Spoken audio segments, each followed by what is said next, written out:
Welcome back to the Bourbon and BS podcast, everyone. This is episode 268, I believe. Yes. We were out last week, so this is 268. Welcome back. Welcome back, Steve. Thank you. Hey, buddy. Welcome back. Thank you. Shannon, welcome back to the show. Got Shannon Chapman here. Look, the thing just popped right up right away, man. Everything's almost working perfectly. We had a little delay there. The camera on the original computer started working, so we're like, oh, great. It finally started working again. And then we're about to go live, and it stopped working. So we had to use the backup. It's brilliant. Well, that was a good time to have that issue instead of, 30 minutes into the podcast. Yeah, like, oh, shit. Here we go. Tonight, we are smoking the Ernesto Perez Carrillo Allegiance. Thank you to Tinder Box at Easton in Columbus, Ohio. They do carry the EPC portfolio, quite a bit of it actually. Have the Allegiance as well as the first three, I guess, of the series, which would be the La Historia. They also have the Encore and then the Pledge, all highly acclaimed cigars, very, very highly rated cigars. So definitely check them out. This Allegiance, I think, is going to be one that's going to get some attention as well here coming up as things get rated for 2023 here. We also are drinking, thanks to Sean Wilkinson, who's not here in the garage, is the Garrison Brothers Texas Straight Bourbon Whiskey. Is that right? Yes. And up in the corner, it even says certified Texas whiskey, whatever that means. But yeah, Yeehaw. Yeehaw. We also want to thank Altadis USA for the continued sponsorship. Josh Bentley and Maria and Charlie, everyone over there for helping us out, supporting the show.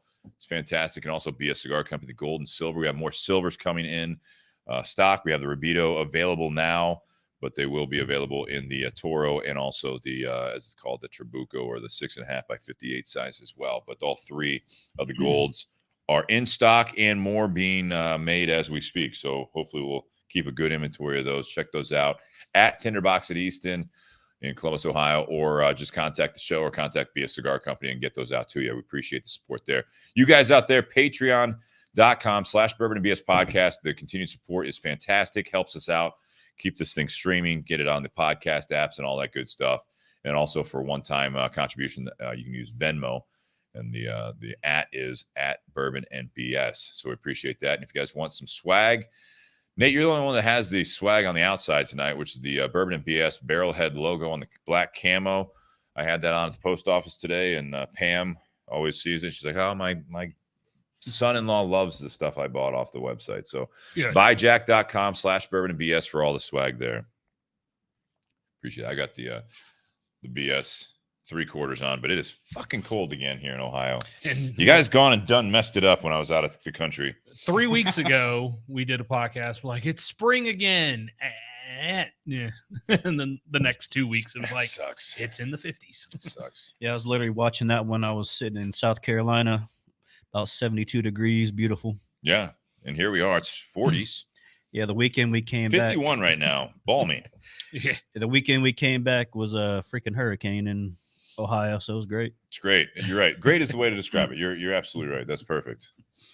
All right. We're going to go over what we're smoking and drinking here as we get into it here. Shannon, you're back, though. You were on the show not too long ago. You started your adventure. We'll talk a bit about that more and kind of an update in part 2 if you'd like. Absolutely. A little bit more on where you're headed next and why you're still here.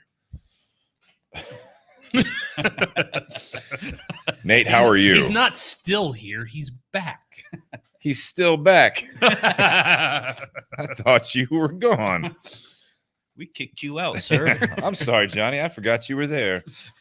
You may go. Nate, how are you, man? I'm good. Yeah? Yeah.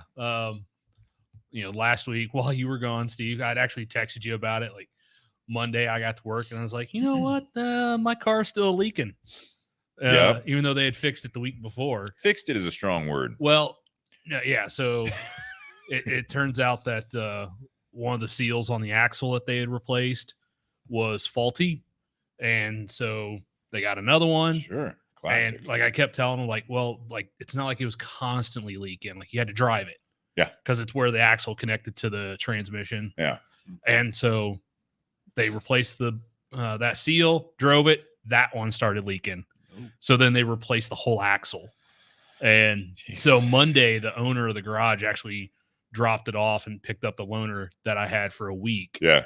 And he actually said that prior to COVID, about 2-3% of parts that they were replacing would fail under warranty. Because they had COVID? No.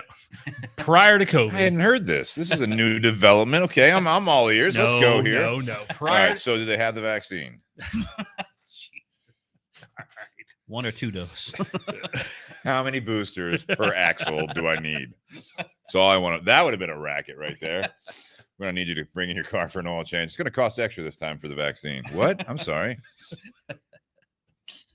Sorry to interrupt there. Go ahead. No, but yeah, he said since COVID, the number of parts that have been defective or go bad under warranty went from 2 to 3% to 7 to 10%. And it's across all manufacturers and distributors. It's not just like one of them. It's all over the board. So good thing for me, I had a loaner and, they did all that work on my car and didn't charge me a thing for it. Well, at least they made it right. That's the good part about it. Yeah, because on my way to the store that day, they texted me, and I was on my way to get gas in their loaner. Mm-hmm. And when I had gotten a loaner, it wasn't at a full tank, but they say in their agreement it has to come back with a full tank. Otherwise, they're going to charge you $5 a gallon to fill it up. It's actually accurate. That used to be an absorbent amount. You know what I mean? Back in the day, like $5 a gallon. Now you're like, oh, I'll take your price.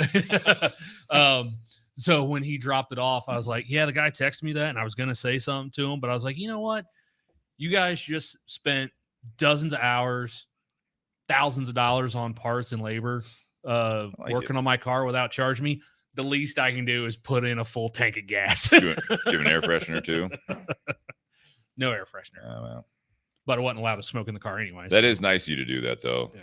That's the way to go, man. You gotta be nice, Just gotta be nice. Well, because I actually texted the guy back because I knew my car was going to be like less than half a tank when I took it in. Yeah. Plus whatever they were driving it around. So I was like, well, hey, I'm getting ready to get gas in your car. How about I fill up your tank and you fill up mine? It's very personal. Even though my car's much, much smaller fuel tank. Yeah. Than the SUV that I had for a week. And they're like, well, no, you have to. We don't have to fill up your shit for you.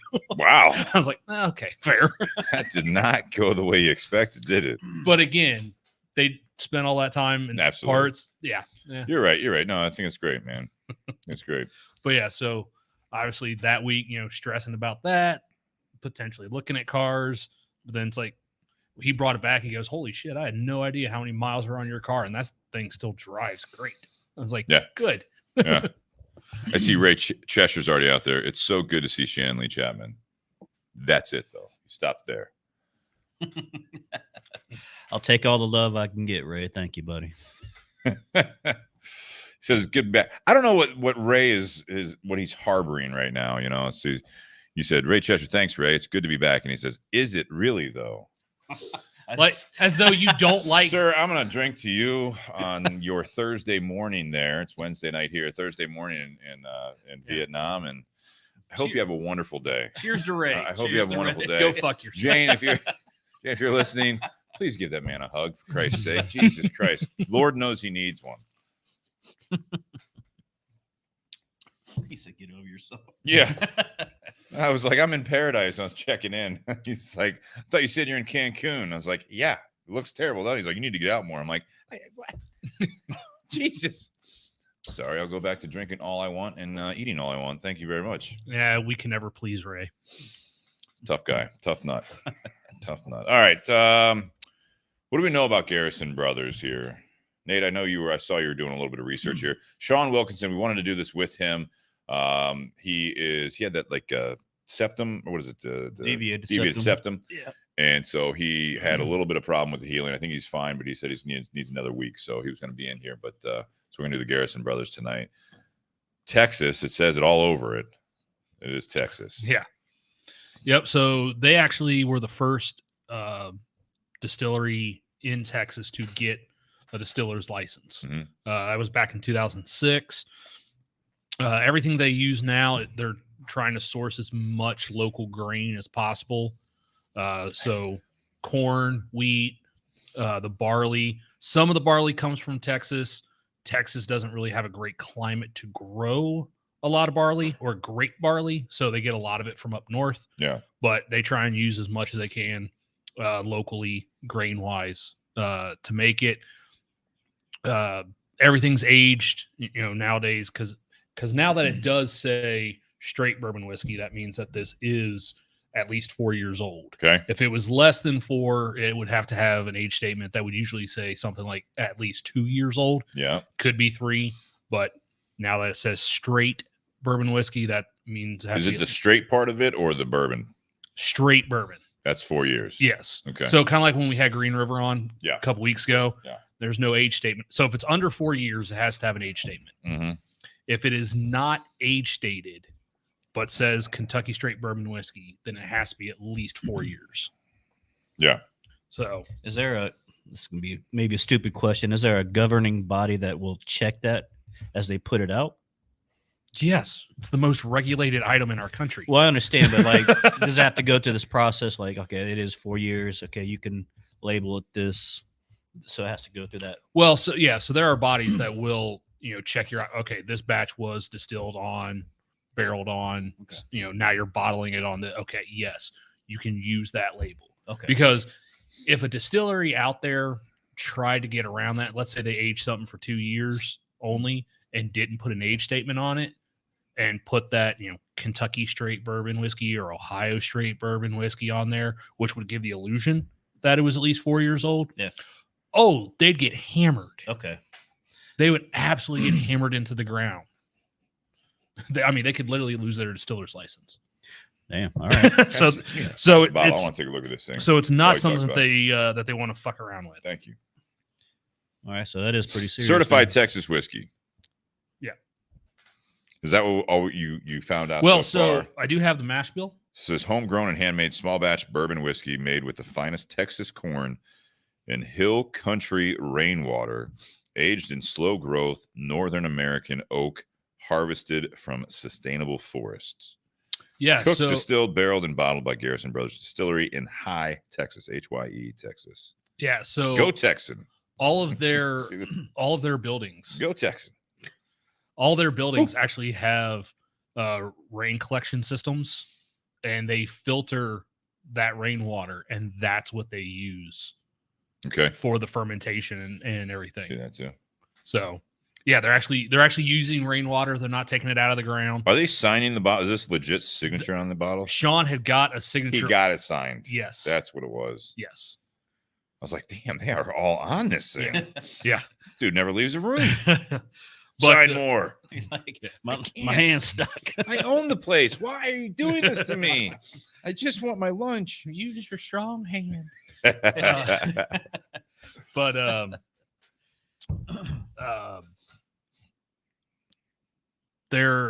so if you remember several years ago when we had the Still Austin on, So that I was- was speaking of COVID, yeah, that was the week you were out. just with like COVID. Axle Seals. I was down with COVID that time. Yes. But yeah, we had the Still Austin, and like we looked at that.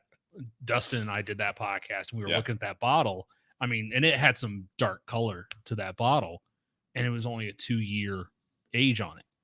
I had it next week. I tried, Yes. when I Yeah. got my taste for whatever back, it was So good. yeah, so because of the climate in Texas being so much more severe than in Kentucky or Ohio, like in Kentucky, on average, you're going to lose 3 to 5% with the angel share each year. Yeah. With that Texas heat, they actually lose 13 to 15%. Oh, Oof. Yeah.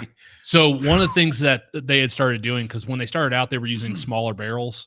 Their barrels are coming from the Kelvin cooperage in Kentucky, but they're also thicker staves. So, and they only fill the barrel about 95% full. So that way there's more room for the whiskey to actually interact and absorb into the staves. So that way it can get more of that flavor and stuff like that. man, 13%. That really has to kick the bottom line a little bit. Well, but again, that's why, that's why you're probably not going to see too much, 10-year Texas whiskey because I So mean that's 4 years at 13%.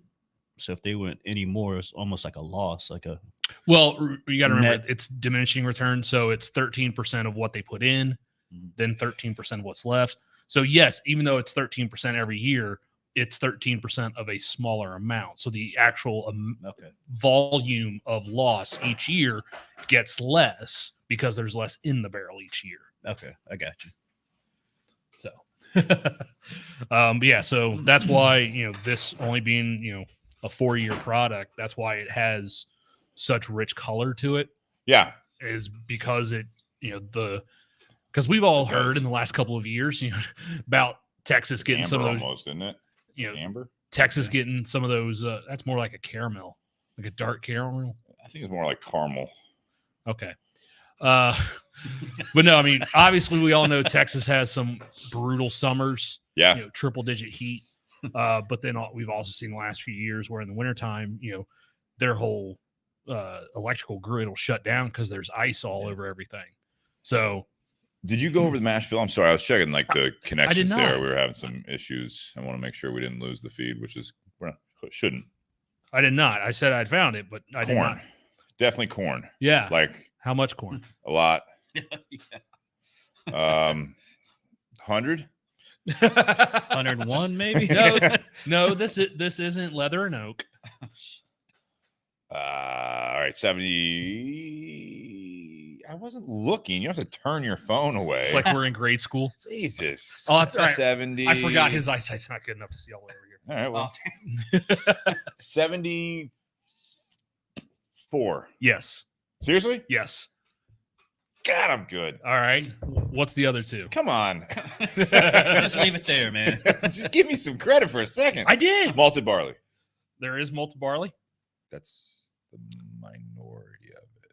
Yes. A little help here, Shannon.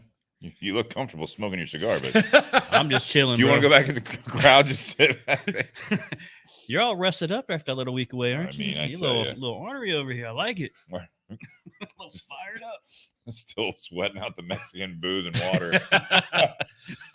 11% malted barley, and then the remaining 15% is red winter wheat. I was going to say, I know there's no rye in it. I wouldn't say they'd reach that far north for that. Red winter? Is that a product of Texas, or is that something they have to? No, that's another grain. I mean, there are other companies that use red. We were winter. talking about that, right? That's a certain type of wheat. Yeah. Like a seed. Yes. Yeah. Was that what they were talking about when leather and oak were on? Was that the red winter? Was that the... No, that was the Pennsylvania rye that they were talking about. That's right. Right. Yeah. Right. They were very specific about that. Yeah. No, this is when I say like 100% corn, it was just like, because it is... It's not that corn water that I like to say on some of the, I guess I don't want to say cheaper, but like, a little less aged heavy corn flavor. So it's almost like just corn water.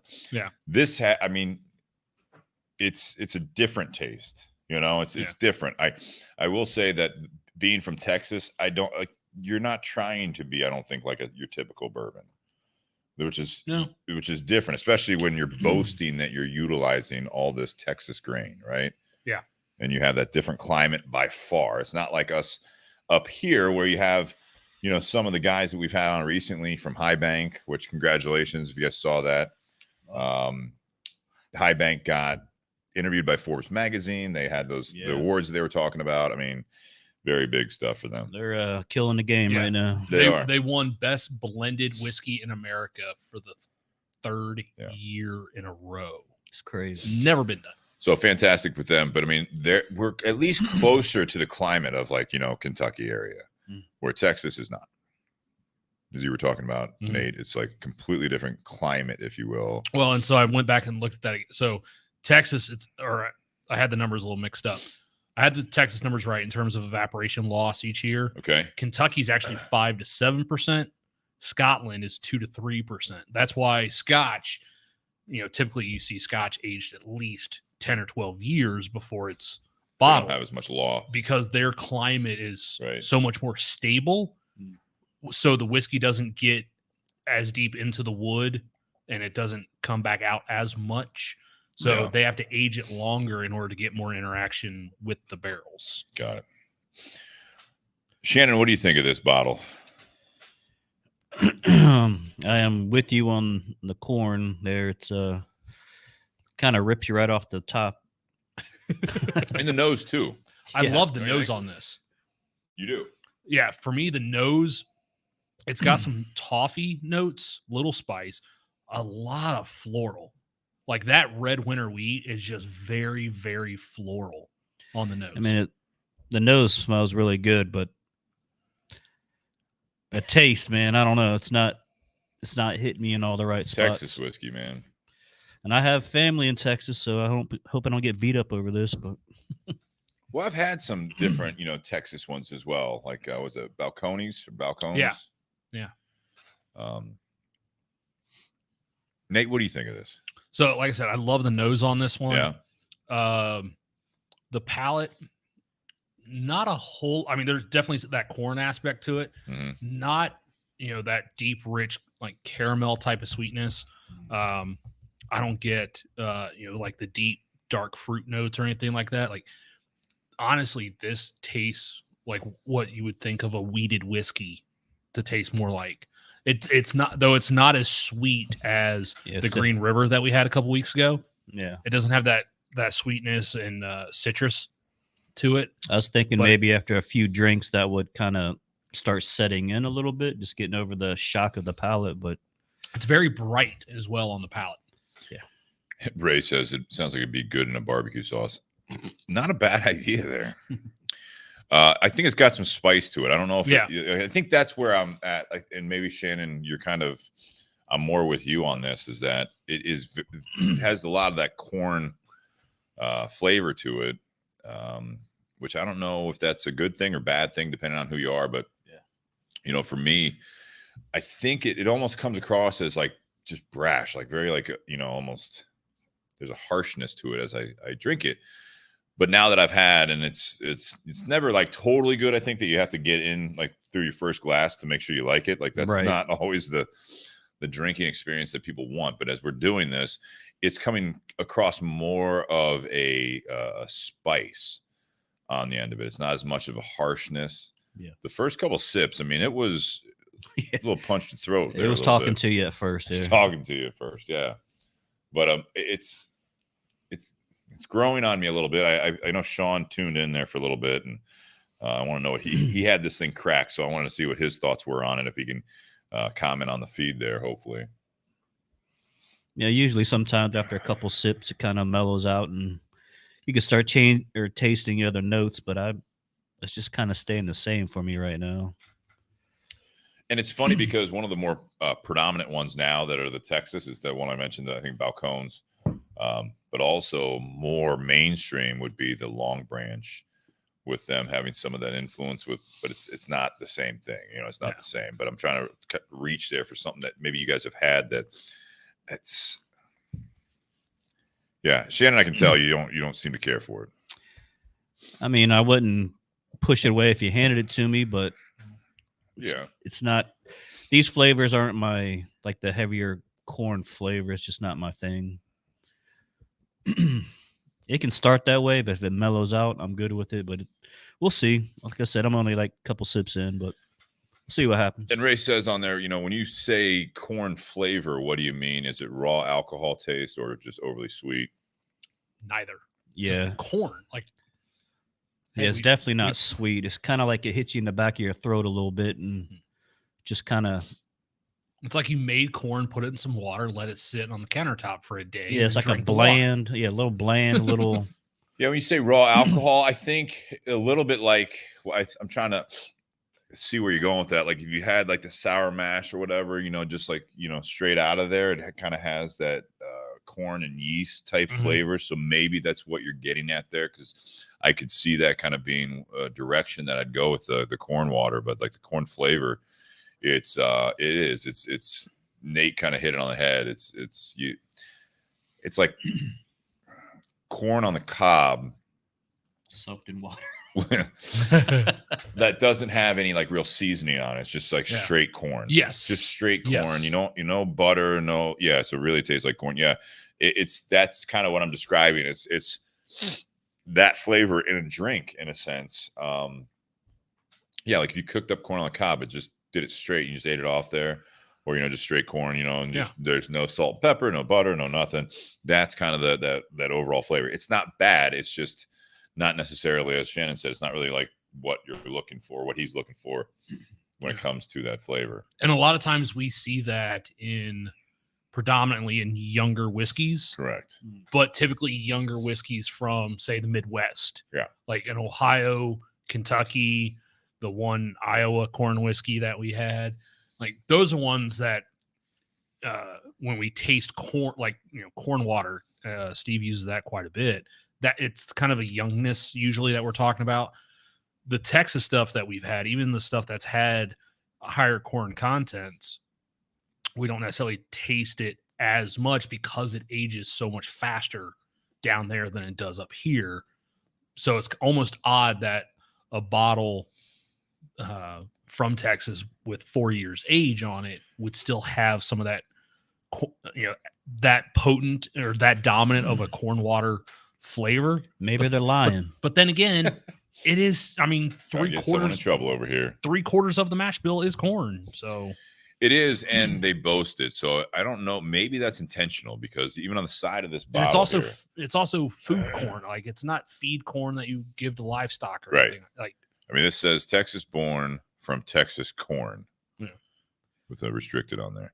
Corn variety. There's also been times where we've had blue corn in some of the bottles. Yeah. So this says corn variety. I mean, they're all about this. So that maybe this is intentional as far as a profile they're looking for. But it says number 1, Panhandle white corn, and from farms in Dallam County. Release date 2020. Bottle number, it says aged in oak. It doesn't say the age statement, just says aged in oak. And then it's got the signature that Sean got us in the back. I mean, they're very proud. What's that? If it was yellow corn, I think we'd be getting more sweetness out of it. Probably. But because they're using yellow corn, it's a little bit more, or white corn, it's a little bit more subdued. Yeah. Yeah, maybe. I think that's intentional. It's cool, though. They got that little wax stamp on the top. Mm-hmm. See that? Was that the Texas Star? Texas Star, baby. Ooh. And it is dipped in wax all the way down to the I guess the body, the shoulder of the bottle there. Yeah. And this is currently not available in Ohio. No, really. I didn't know that. 94 proof.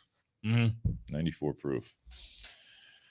Now, I wonder if that came in a little hotter, like maybe 100 or a little over, if it would kind of eat that little corn flavor up in the beginning or mellow it out. It might. I'm going to pour one more here in a second and put a drop of water in it, see if it does anything to mellow out that first blast. So their small batch comes in at 94 proof. The single barrel comes in at 94 proof. Then they have the Cowboy Bourbon, which is uncut, unfiltered. Yeah, I figured. That's coming in around 134. But it comes with a pack of Marlboro Reds, too. Yeah. And a horse. Then there's the double barrel, which comes in at 115. Interesting. And then there's this, I'm not even going to guess how to pronounce this. I want to hear it. Give it your best shot. The name of it, Lugana Madre, is what they call the bottle, but it's Limousin Oak Immersed Straight Bourbon Whiskey, whatever. That's 101 proof. And then they have a honey infused bourbon that's at 80 proof. And then Ladybird is Ladybird Texas honey infused cognac finish. I wonder if Ladybird is a nod to President Johnson's wife. They called her Ladybird. Is that right? Yeah. Was she from Texas? Yeah, he was from Texas and all that stuff. So that's 114 proof. Then they have a high rye at 98 proof, and that's a 5-year. A hell of a portfolio there. Guadalupe is a port finished straight bourbon whiskey. Keeps going. It's 107 proof. The Boot Flask is a pint bottle. Comes in at 94 proof. So 2 drops. Dos drops. Dos drops. What's the Spanish word for drops? Drops.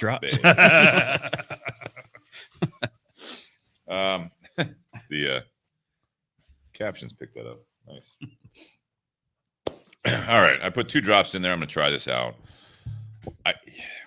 Sean, if you are listening, I mean, not trying to. I mean, this just is not necessarily our favorite at this point. Well, and a lot of their stuff, like I said, it's not available in Ohio, but looking at other states and even online, like their stuff is usually coming in. Like it starts. Like I think this bottle comes in around $70 to $80. What? Yeah, and then Great like, reaction and then there, the single Shannon. barrel, the single barrel is like 110. What? Like all their stuff is. I mean, I'm not trying to be a jerk, but there's nothing No, go about for it. this Go for it. that screams $70. Well, some of the other stuff will actually have like a piece of metal for the star, like stamped onto the bottle and stuff. Or I'm buying the liquor, not the bottle. I know. man. Well, hey, there's some people that literally buy Blanton's just because of the fucking horse on top. All right, calm down. This is What's like horse do to you. $39 or $49. I'm with you there. I think it should be average price. Now, the fact that it is all locally sourced, who knows? Maybe that is part of the price going into it. You know, smaller batch stuff, smaller crops, right? Locally sourced stuff sometimes does go into the cost there. But yeah, I would say if it is coming in around $80, give or take, that's steep. That's steep. But Yeah. Texas boys got that money, I guess. everything's bigger. Well, because I'm sitting there in my mind comparing it to 2.5 years ago when we did Still Austin, Yeah, and that was like a $50 bottle. I believe so. So I'm comparing that bourbon to this one as well because we did the bourbon and the rye. So I'm in my mind comparing the bourbon to this whiskey. You know, You're not there with it. no. So, switching gears here to the Allegiance. This is coming from Ernesto Perez Carrillo, his brand, and it's kind of another follow up. Back in 2014, they came out with the La Historia, which was if I'm not mistaken, I think it's a San Andreas Mexican wrapper over Ecuadorian binder and then Nicaraguan Dominican filler, I think. So that is going to be the original of the series in 2014. I think it was like 2017 or something like that, or shortly thereafter, somewhere in there. It's 2015, right after it was released. It was the number 2 cigar of the year for Cigar Aficionado. Got a lot of praise, a lot of critical. Love that cigar. Praise. Yeah, I do as well. The next cigar came out, I think it was 2018, 2017, somewhere around there, was the Encore from Ernesto Perez Carrillo. That was number 1 in 2018. Different blend altogether, more medium, had the same kind of branding on it. These were coming out in 10 count boxes. Number 1 in 2018. After that, the Pledge came out with a blue band on it, and that one was going to be number 1 in 2020. So he was hitting it out of the park with this series. This one came out this year, 2023, I believe, and it's a newer cigar coming out in the green boxes. They have just recently kind of repackaged some of their stuff where they're coming out in 20 count boxes instead of 10 count boxes, which I can appreciate just because the 10 count boxes were nice and they were like individually, like they had the little pieces of wood between the cigars. Great presentation. Yeah, little divider slats in them. A little overkill. Well, but usually it's easier to sell a 10 count box than 20. But It is at times. But so this one comes in now, and what's interesting is that we just, I think, I can't remember if we did it on the podcast or not, but the Cuba Aliados that was done by, we did it on here, was coming out from Oliva. However, the cabinet one that we smoked was made by Ernesto Perez Carrillo. Yes. This cigar is made by Oliva for Ernesto Perez Carrillo. So it's coming out of the Oliva factory. Okay. Interesting that they chose this project to do that with, in my opinion, because of all the praise that he had with the first 3 of the line. Yeah. Not necessarily saying that this is a 4th follow-up, but it's branded exactly the same in the green. So I just out of the gate, I do like this cigar, first of all. Second, I just think that this is a cigar that to do this Allegiance brand for them, to use a different factory when he was knocking it out of the park with the other 3. That doesn't make any sense to me at all, to follow up on a number 2 cigar, number 1 cigar, number 1 cigar. It's like, hey, for the 4th one, I'm not going to make it. Now, they do. I didn't really read this is why he did it, but with the names of the cigar, see if I can find them. I meant to have this pulled up here. They have interesting names for the 3 different sizes. Yeah, they do that with all of them, I think. They do, but this one in particular with the Allegiance, I don't know. Yes, I don't want to join your newsletter right now. Thank you very much. It's unnecessary. I feel like this is the old days of like web browsing, when you were like AOL and all of a sudden like you have one pop-up, you hit the X, another one pops up and you're like, what the hell? That's every website now. We need to do your cookies. No, don't. Do you want to be our email? No, I don't. Would you like a special offer? And then you have this I little don't. window up in the corner with an ad playing while you're trying to scroll. God damn it. And they hide the X. Oh, yeah. So the partnership, with Oliva, he does have a story on there. The sizes, there are 4 sizes. It's basically a Robusto Toro, 6 7/8 by 54, and then a 6 1/4 by 58. So nothing really traditional there. But it's called the Sidekick, the Confidant, the Wingman, and the Chaperone. So the partnership says from the very beginning of EP Carrillo, we understood the importance of working with like-minded tobacco producers from across the globe. That's why we have partnered with Oliva Cigars, a well-trusted legacy cigar company located in Nicaragua, known for great blends and consistent performance. Allegiance was blended by Ernesto using Oliva's world-famous tobaccos and marks the 2nd cigar of the EP Carrillo line to be produced outside of his factory in Dominican Republic. What's the other one? It doesn't say. Okay. It doesn't say. Like I said, that's just my personal take on it. I don't know. What do you guys think of that? The whole concept of this is coming out of Oliva with the branding. I mean, nothing wrong with Oliva cigars. I love Oliva. No, maybe he's just maybe he's just so busy at the other. He wanted to outsource just to keep things moving because maybe it would have taken a little longer to get this out. Yeah. Or maybe he just wanted to try a new partnership to see if he can step it up a notch. I mean, maybe it's still him blending the cigar. It is. Right. But utilizing their tobacco, their factory, instead of his. It is. So maybe it's a challenge, to use other tobaccos in different factory, But hasn't that been like a big trend here lately? Is more Nicaraguan tobacco instead of a lot of Dominican?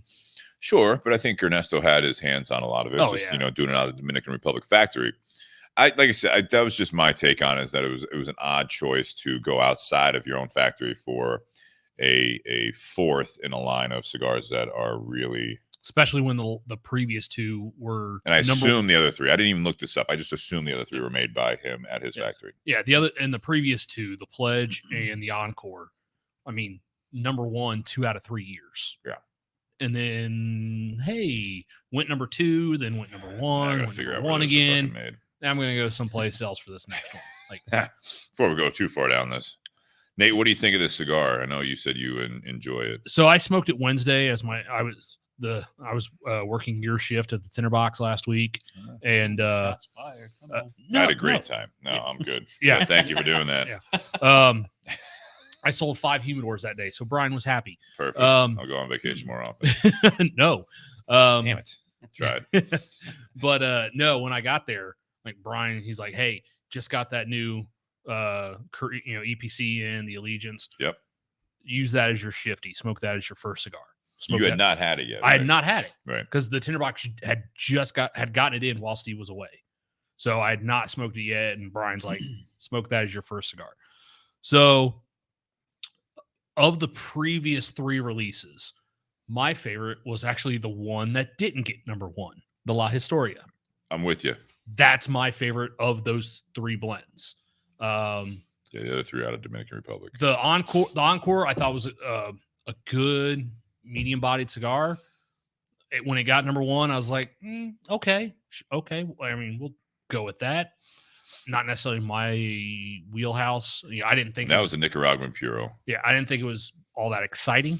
And then 2 years later, when the Pledge got number 1, it was probably about 5 months after the ratings came out that I was finally able to get one and smoke one. Mm-hmm. And they hadn't yet come in the Tinder Box. So I was actually smoking it at another cigar shop. And Trader.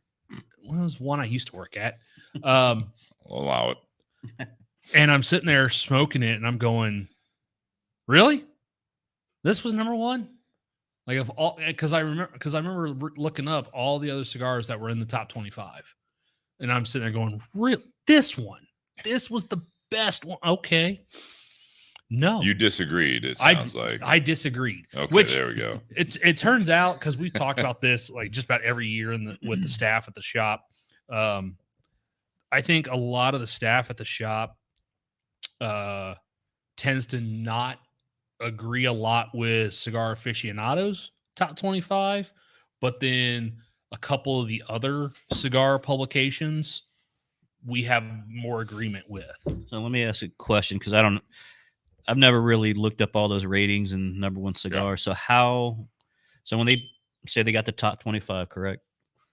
What or who is the one that judges that? Is it a survey? So it's literally like the owner and president of Cigar Aficionado plus some of the other panel, basically. They have a panel, and they do it with no bands on the cigars. They do it blind. Yeah. But like there have been times in the past where there have been certain cigars rated. For example, the LFD Andalusian Bull. That's the only cigar that comes in that shape. It'd be blindfolded and someone else holding the cigar for you. That's the only way you would Open know. your mouth. That's the only way you wouldn't know what cigar it was. Same thing with like the Flathead 660 when I got the number 2. Yeah. You're like, I mean. Yeah.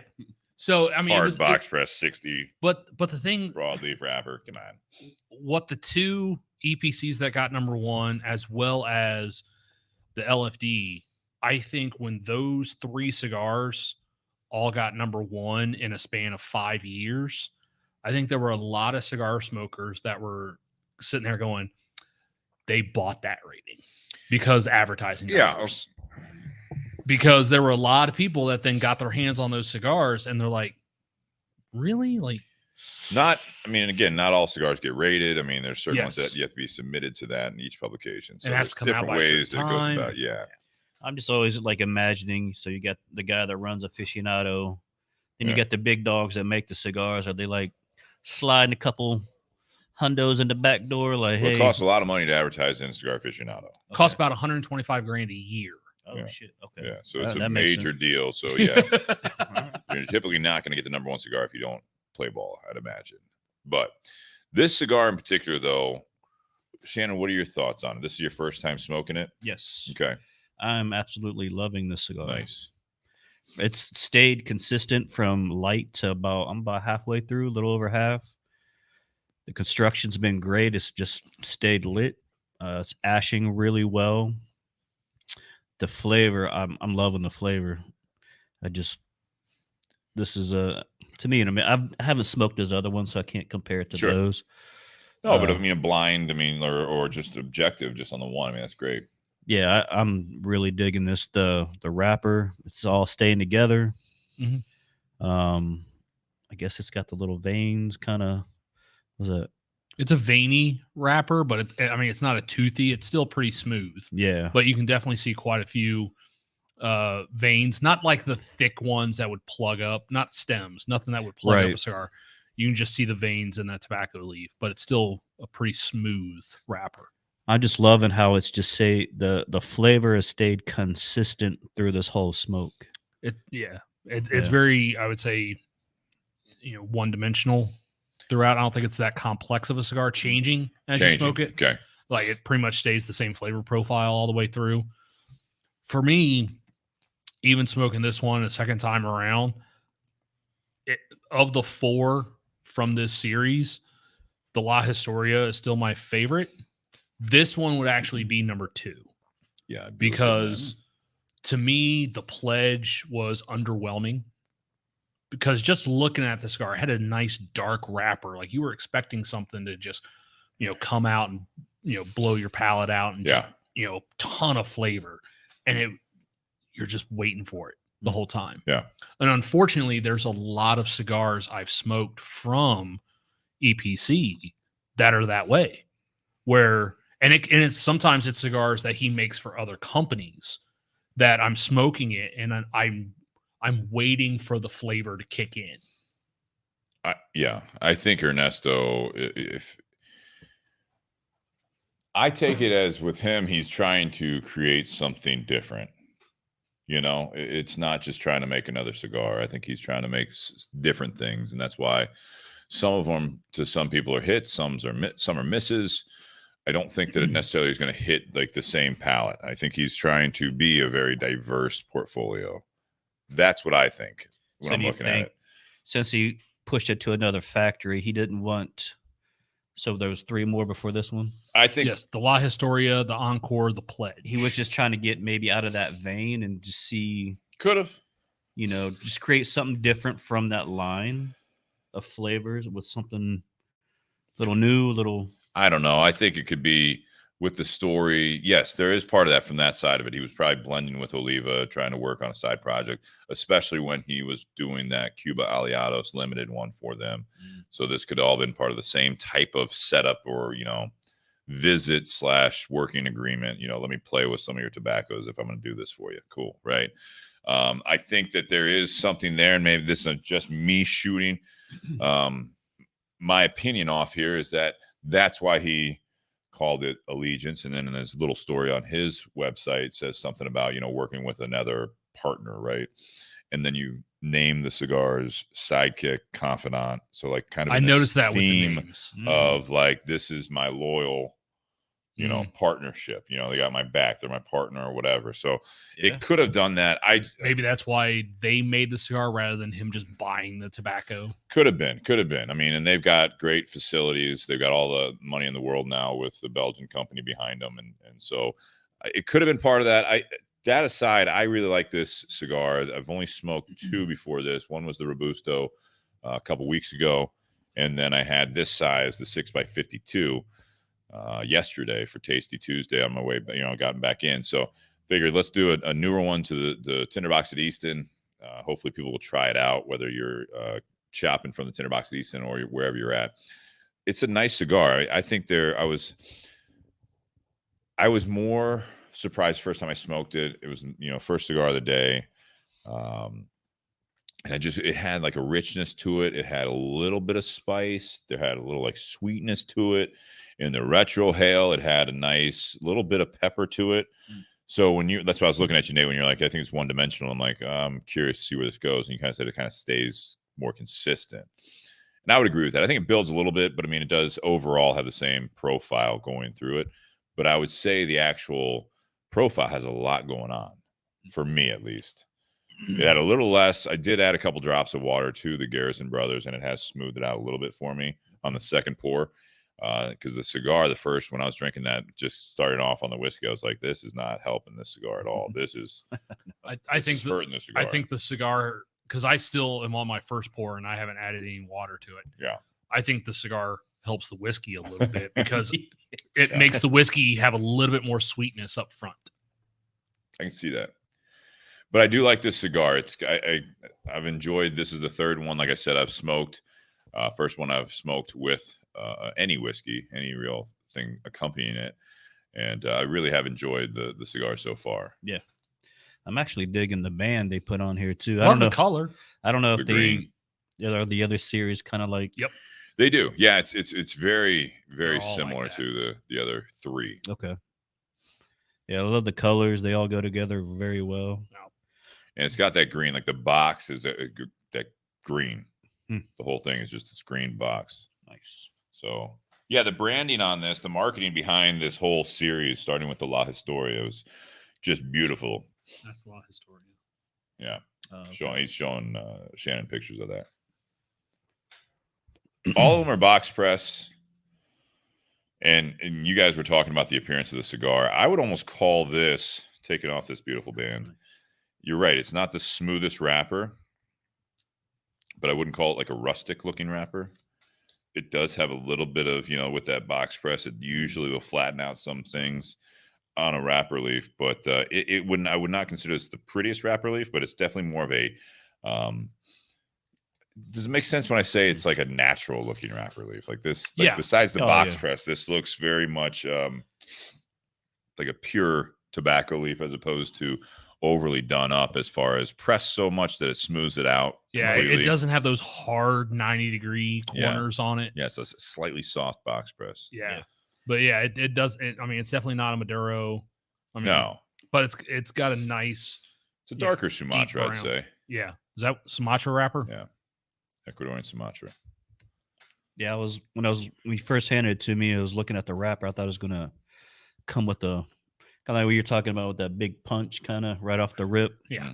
and build. But no, man, this is a beautiful. To me, it's a beautiful cigar. It's really good. And this cigar is coming in around. I think we sell this for around 14. Which the rest of the line is going to be around the same. I think this is just a touch more, and that would explain it if it's made by Oliva, in my opinion. Yeah. I think they're all coming in at like, with the whole lineup, you're around that 12 to 15. Little over average, but nothing incredibly high. No, they're not getting crazy. But this is. But there was recently an article in that Aficionado had posted online, actually, and the current average price for cigars that they review and rate is just over $12 a cigar. And that takes into account some really high priced cigars, obviously. And but they also were showing, 30 years ago when they first started a publication, the average cigar price of cigars they were rating was under $3. Both they and the cigar industry have come a long way. Yeah. I don't think they had the budget, and I don't think everyone was sending them shit. Yeah. At that time either. But that's the thing. I mean, because they are the largest cigar publication in the world. It's the one everyone knows. Yeah. I mean, literally in my 11 years in the industry, every single January you get people coming in, and of all the cigar publications, Cigar Aficionado is the one that more often people are coming in. Sometimes they'll literally have the list of the top 25 and going, hey, how many of these do you have? Which ones do you have? And can you order me one box of everything? Yeah, I wish. No. But I mean, that's the one. I mean, they are the largest cigar publication. And because of that, sometimes we also dog them because they favor Cubans so much, even though, let's be honest, the United States smokes 2/3 of all the cigars produced in the world. Yeah. We're their biggest market. And yet, this past year, number one was a Cuban. There's a lot of Cubans that get rated on there. So a lot of times they're number one or something. And we're like, yeah, you guys are putting a number one cigar to telling your largest market, hey, here's the best cigar. That Chinese money spends too, though. Yes, it does.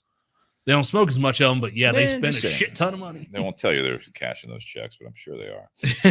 We had a question from a previous guest here.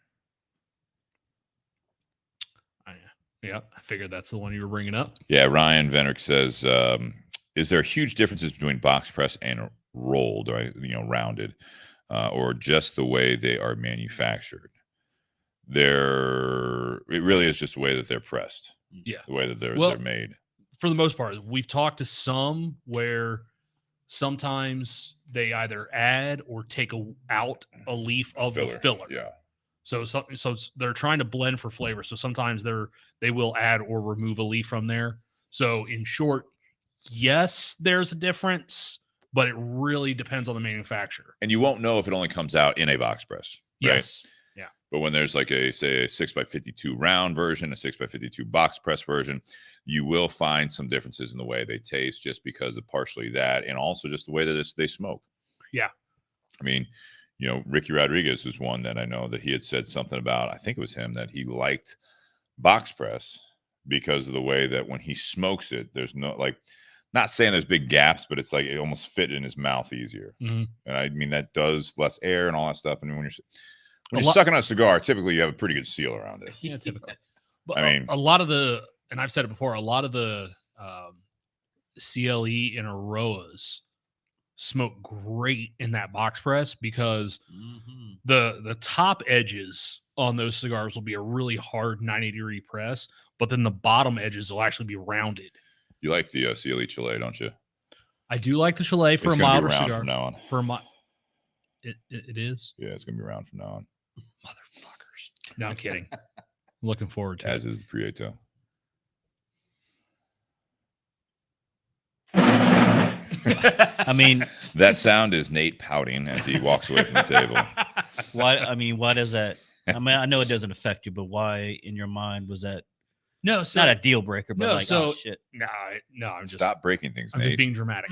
No, no shit. Well, so I look at the Asylum Medulla Oblongata line. So the medulla is round, the Avantgarde is box press. When you get into those bigger ring gauges, the 60s, to me, the 60 ring gauges of those blends, that's where you see the difference in how that cigar fits in the mouth.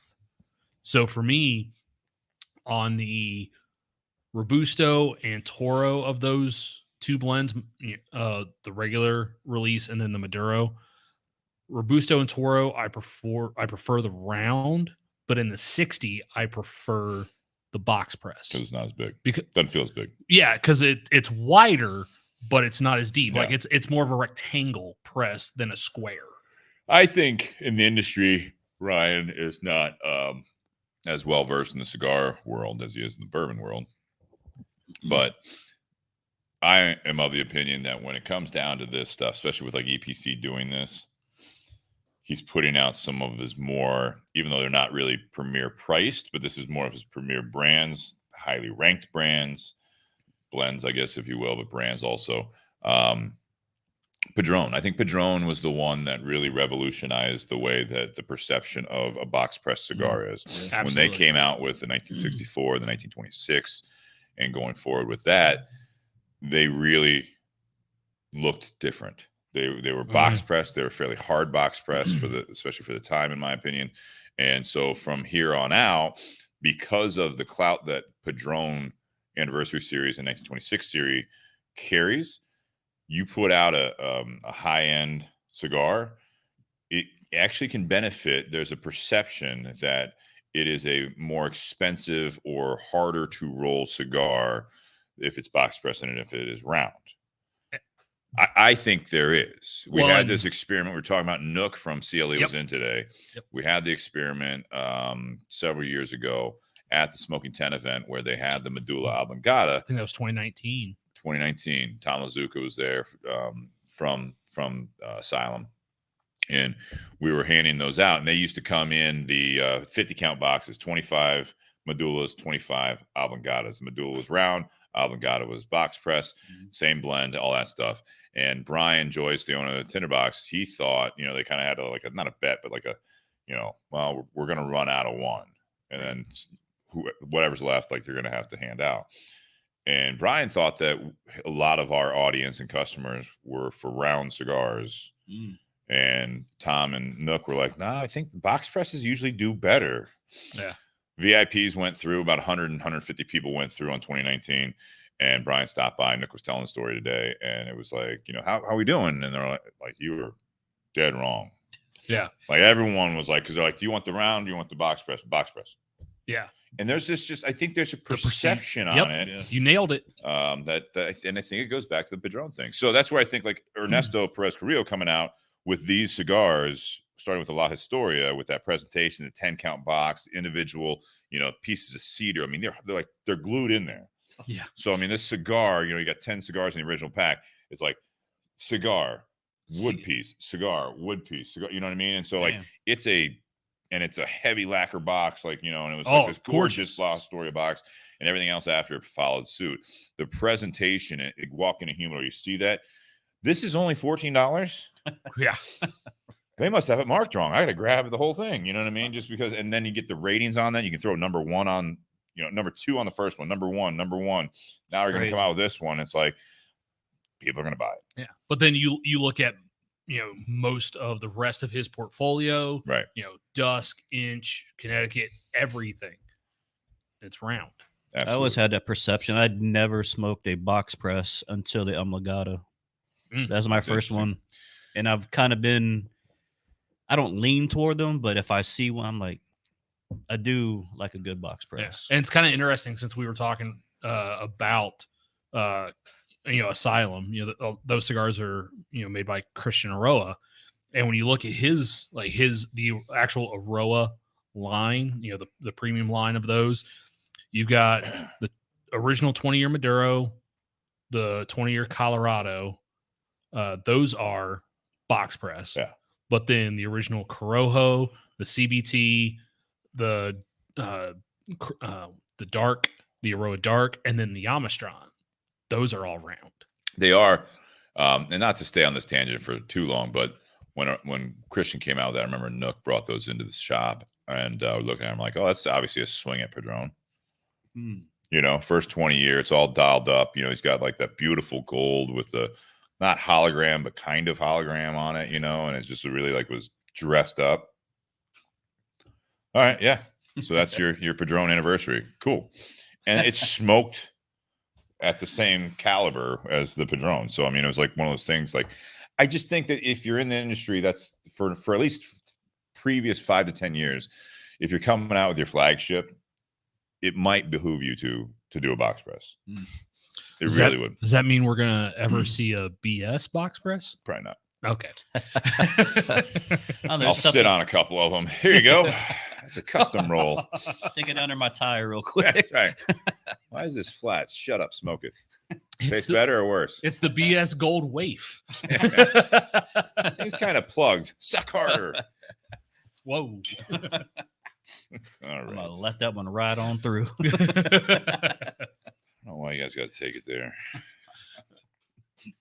Just drink too much.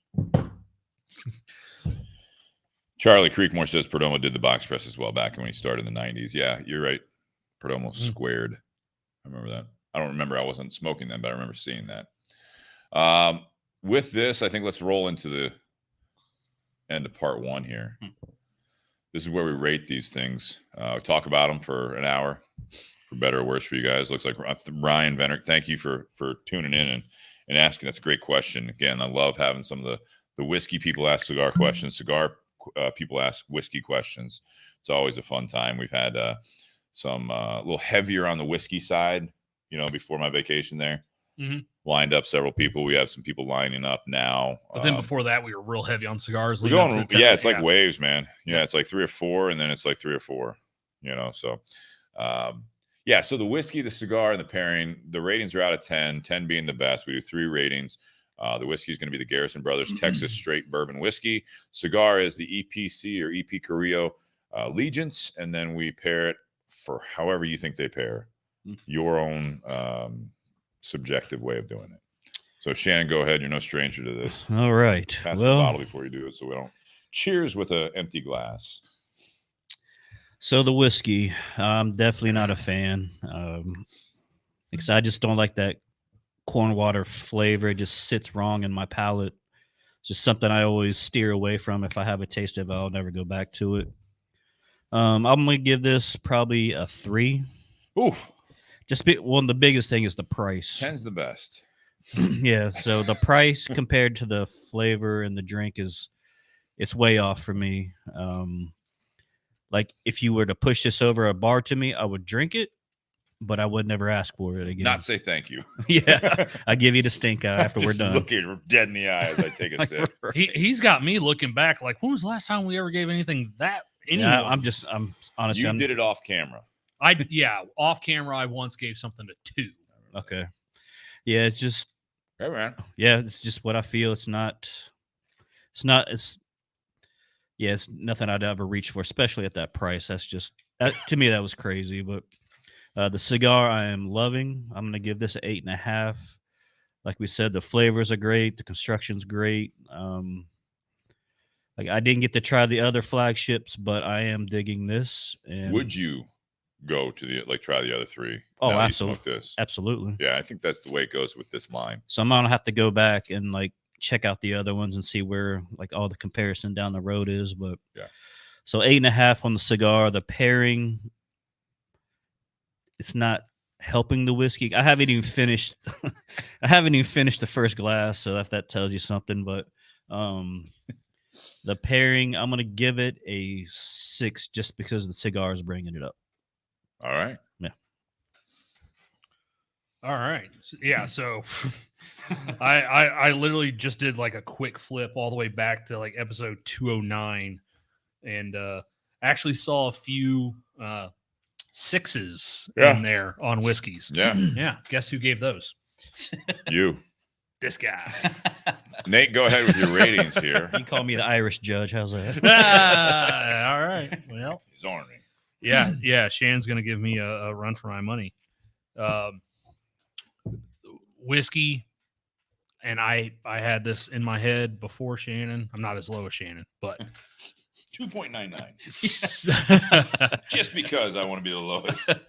No, with the flavor profile, the price of this bottle, 6. And no offense to Sean, He didn't make it. Yeah, it's not on Sean. He didn't. Yeah, I know. He didn't brew this in his And back again, porch. though, thank you, Sean, for getting Yes. this, getting it signed and donating to the podcast. It's awesome. Yeah. I mean, echoing part of what Shannon said, price point, flavor profile, they just don't line up. Kind of like, I mean, Steve said it, very early on in part 1. This would be, better at say $40 price point. But yeah, asking $70, $80 or whatever it is, whatever it would be in the state of Ohio. That's a bit steep. I think there's a lot of people in Ohio that do go to other states and look for this, but I think that's more because it's not available in Ohio.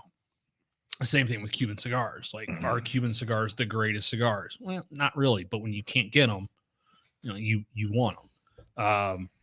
But yeah, the flavor, the price, not really doing it for me. So I'm a 6 on it. The cigar, I already said earlier, where this cigar ranks in terms of the other 3 that are in this line. La Historia is my favorite. I think my issue with a lot of EPC cigars, too often I'm smoking them waiting for the flavor to pop. I'm waiting for the flavor to build up and hit.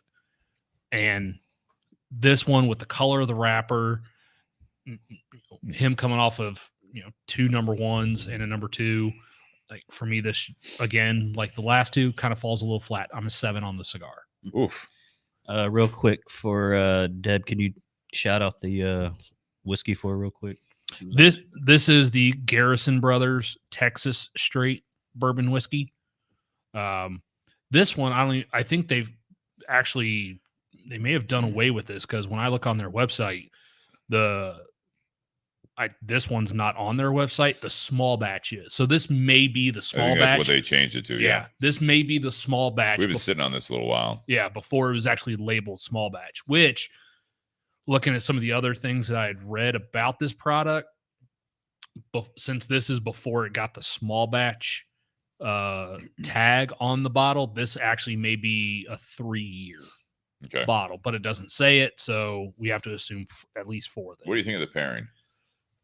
Pairing, I actually give the pairing a 7.5, because 6, 7, 7.5.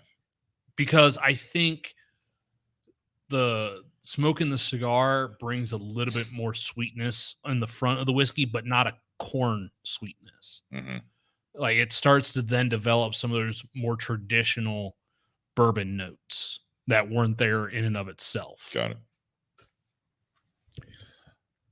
I'm closer to, I think, Shannon on this here as far as the overall, trio here. I'm also a 6 on the bottle. I think that this bottle is something. If I've got you guys at my house, we're sitting on a bar. You want to try something different. I have a bottle of this, right? So there's half of this left or whatever, right? And say I had this, or like Sean has this at his house, and you guys want to try this. Texas whiskey. Keep in mind, this is Texas whiskey. Yeah. It says bourbon. This is Texas whiskey. It tastes different. It's also weeded. It tastes different. Okay, let me try it. That is different, right? Take a sip. Wow, that is different. Man, that's not really like anything I'm used to. I get the bourbon. The reason you put bourbon on there, I just feel like it would have been better if it was just Texas straight whiskey as the marketing side of things. Yeah. Leave bourbon off of it, because me as a bourbon drinker, a lot of even people that are even more well-versed on bourbons, Texas falls short behind the word bourbon just because it's on there. Honestly, my first sip, I thought it was just straight whiskey. It's like it was a whiskey, not a bourbon. Right. Yeah. Right. Which bourbon is the classification of how you can be a bourbon, but if it just this is straight stick with the Texas stuff. Certified Texas whiskey's on there. Texas straight bourbon whiskey, born and bred in Rye, Texas. I mean, you got Texas all over the goddamn bottle. You know where it's coming from. Got Go Texan on there. You know what I mean? This is, you know, Texas born from Texas corn. Tastes different. But it's Texas. They got to go bigger. So that's what I'm saying. It's a 6, but it's like overall, I mean, if I'm going to like not sell this to you, but you know, yeah, this is different. It's more unique, smaller, you know, so yeah, it's $70, $80. It's a little more expensive, but this is rainwater. This is, this is Texas whiskey. So I'll give it a 6. Not necessarily my cup of bourbon, but it's my I see what you're getting at with just labeling it whiskey instead of labeling it bourbon. However, since bourbon has just been an absolute craze over the last several years. That'll sell the first bottle, though. Yes. Yeah. Got to create a following for what you're doing, in my opinion. I think they're doing something different here, and it tastes that way. Now, I would be interested to try some other, like, what was the 130 they had? Do you remember the name of it? Well, yeah, the portfolio is just like, seems like I would be down for trying some others. They have the cowboy one that's uncut, unfiltered. Yeah, I mean, like if we had a tasting or whatever, you know, we had several bottles or whatever, you went to a bar and like, yeah, we got a Garrison Brothers, you know, flight. Yeah. Sure, let me try it. I'll try anything, you know what I mean? That type of thing. Cigar, I'm an 8.5. I think this is a great cigar. I really do like this. I've enjoyed, again, this is the third one I've smoked. I really think this is a great project. A little confused on the marketing behind it, you know, like I mentioned earlier in the show. So for those that are tuning in live right now, coming out of Oliva on the 4th of this series that is so highly rated, just stick with what you were doing, in my opinion. But that being said, if I didn't know it was Oliva, which a lot of people won't, they'll just see this is the new EPC. The other 3 were highly rated. They're going to grab it. They're going to think it's great. A lot of people don't care where it's made. As someone would sell it, would you push the Oliva part with it? Like, this is where it came out of, or just kind of let the cigars talk? That's a good question. It would be if I had an Oliva smoker. If I had someone coming in asking for, I really like Olivas. Which ones do you like? I really like the, I don't know, like the V. I like the V Milano is probably my favorite. I like the Milano. That's fantastic. This one just came out. This is actually, it's EPC. So it's Ernesto Perez Carrillo. It's the Allegiance. This is like his 4th release. The first one was number 2, Cigar Aficionado, and then he had number 1. This one actually is made by Oliva. And I think if you like the Milano, I think you're going to really enjoy this. Yeah. So now you've given them the credibility. Milano, also a number 1 cigar from Oliva. So now you got, all right, I got this guy over here that knows his shit. And he's got these highly rated cigars. His 4th release of this series is made by him using their factory and their tobaccos that made another number 1 cigar. It's like, yeah, I can't go wrong. Give me one. I'm gonna try it. You know what I mean? Maybe give me a box. I think that part I really like. Okay. There's no reason not to buy this cigar unless you hate Ernesto Perez Carrillo products and you hate Oliva products. Yeah. Okay. But if you like good cigars, you like highly rated cigars, you want to try something new that's legit, like as far as the credibility behind it, you got 2 camps behind this cigar that are very heavily decorated as far as awards. Do we want to make a prediction here whether or not this is going to be a top 3 cigar come December? I think it will be. I don't know if it'll hit number 1, but that's why I said top 3. But for the reasons I just said, I could sell the cigar to those types of customers. There's no reason it couldn't be number 1. The pairing I'll give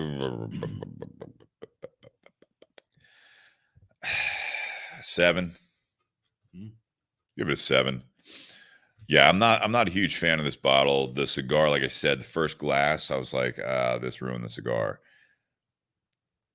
2 full glasses in, right? First one, no water. Second one, water. This one has no water in it. They're meshing a little bit more. My palate's more accustomed to it. And mind you, I did not drink as much bourbon down in Mexico last week, so I'm a little out of practice here. So that could also be a shocker. And I was breathing in that seaweed air because all the seaweed down there, and it's just everything tastes different. I smoked my first cigar down there after a couple of days, and it was the Monte Cristo 1935 anniversary. Yeah, I smoked it. I'm like, this is like back of the throat. I'm like, that's not tasting right. They do taste a little different down it's there. the cooking seaweed out there. But yeah, it's gotten better. So I'm back, baby. Let's light up another. All right. For that, guys, we want to thank our sponsors. Stay tuned for part 2. I see we have some listeners live right now.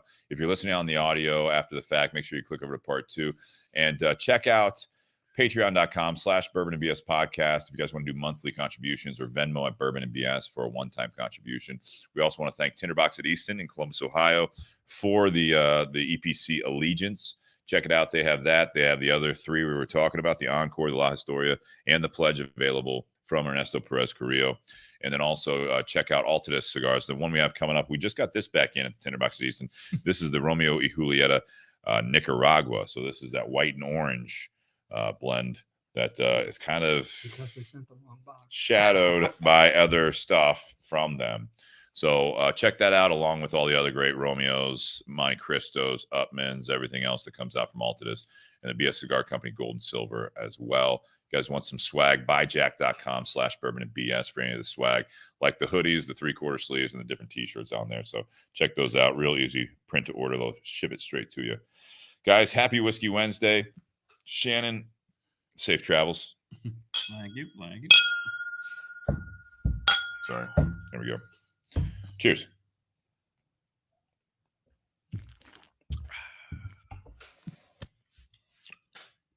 Oh.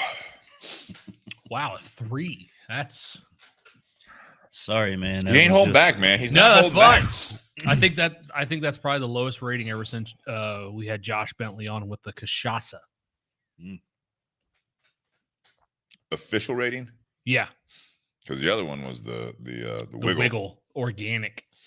Pennsylvania Yeah, whiskey. Yeah.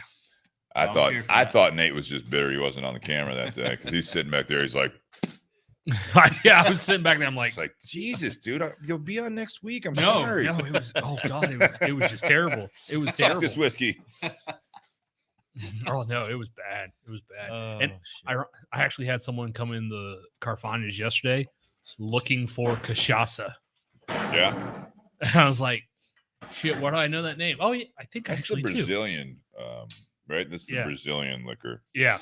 And yeah, we have 2 different bottles of it. Nice. Nice. I was like, why do I know that name? Because you're a liquor expert. That's why. Oh, Should we save the rest of this for Sean? we can. I mean, we can drink more of it. What was the backup bottle you brought? We can grab Something hard to get. Well, don't. No, we don't need to do a hard to get bottle for a backup bottle. Well, I mean, we still have a. You know, yeah, that green, the full Green River. well, we still have some of the. Is that the weeded? No, they're both the rye mash bill, the 21% rye. No, the other one's gone. Yeah, the weeded's gone. The weeded's completely gone. The one in the back that Spencer brought, that's the same as the almost empty bottle up front. All right, let's grab those. Okay. So yeah, don't drink. Save that for another time. I know for yourself. I bought that the day it came in because I was like, I haven't seen this on a shelf in like 3 years. No. Ryan, how was the vacation? Fantastic, dude. We'll talk a little bit. Yeah, whatever. I'm gonna talk a little bit about that just because it's exciting to me and it's our podcast. So I saw Ray was already commenting. He's like, "Oh, you already talked about Cancun." Yeah, fuck yeah, I did. No on the barrel. not as a backup. I say just do the Green River, man, because that's readily available. $35, right? That's now. it's perfectly. It's perfect for a backup bottle. Anything? Yeah. I actually know a place that's got a shit ton of it. Let me guess. Kroger. Fuck you. No, seriously. Ever since we got the Switch over. We're gonna save this for Sean. because the first week that Carfani's got the Green River in, we got 6 and 6, and we sold all 6 weeded bottles before any of the regulars. Yeah. And then we got in full cases. I think we got 4 of the weeded, 2 of the regular with the rye content. And yeah, or no, we got 2 and 2, and we sold through both cases of weeded, and we still had the regular this one right here on the shelf. So it's still, And then now we've gotten one. the weeded back in again, but it's still like, I mean, at this point, I think the weeded is outselling the rye bourbon. It's easy drinking, man. Oh, it is. It's easy. And drinking. I tell people, I'm like, yeah, the one with the 21% rye, you're going to get, oak, you're going to get some spice. It's going to drink a little hotter than 90 proof. The weeded one, it's going to be sweeter. You're going to get some citrus and some fruit notes out of it. It outsells like probably 8-1. Yeah. That's crazy. Mm-hmm. Well, I mean, I think you'll see a turn on that though, as soon as more people try the straight. When we had them on 2 weeks ago, Did you have this when you little taste. When we had Aaron on 2 weeks ago, Ann Dimmick with OHLQ actually chimed in and said in the first 6 days that Green River was in Ohio, it was 158 weeded and 151 of the rye. Well, it's not rye, it's a bourbon, but 21% rye, 21% weeded. Yeah. So when I say rye wheat, I think now those two have gotten further apart. Be interesting statewide. Mm-hmm. Oh, Justin Turner, I blew off your messenger message. Sorry, man. I got to look. Yeah, I was on vacation. I'm sorry. I was trying. I was drinking. Not that that's an excuse, because I can usually... Or anything new. Response. All right. Jesus Christ. Now you know why I left. Oh, that's a big message. Shit, man. Sorry, man. Look at that. Oh, shit. It takes up your whole screen. Justin, I'll be back to you tomorrow. Sorry, buddy. Shit. You're going to have to sit down with a pipe to read that one. No. Cozy up next to the fire. I do remember glancing at this. What time of the day was that? Yeah, 7:30 at night. Come on, man. On vacation. Yeah. At an all-inclusive. I hope you forgive me. But booze and food kind of forget everything else. Yeah. I blame the sun. All week, Steve was hammered by 2. That's not true. Okay. Actually. The first day I was hammered by 2. You were hammered before you even got down there. Yes. These are all facts. It was the altitude. And then the rest of the days, it was because he wasn't getting up till probably 11 o'clock or noon. Not true, man. Okay. I got some great shots of the sunrise. Nice. By day 3, I was at the gym in the morning. I did 4 workouts down there. Nice. Yeah, it was good. But we're going to talk about that a little bit here in the second part.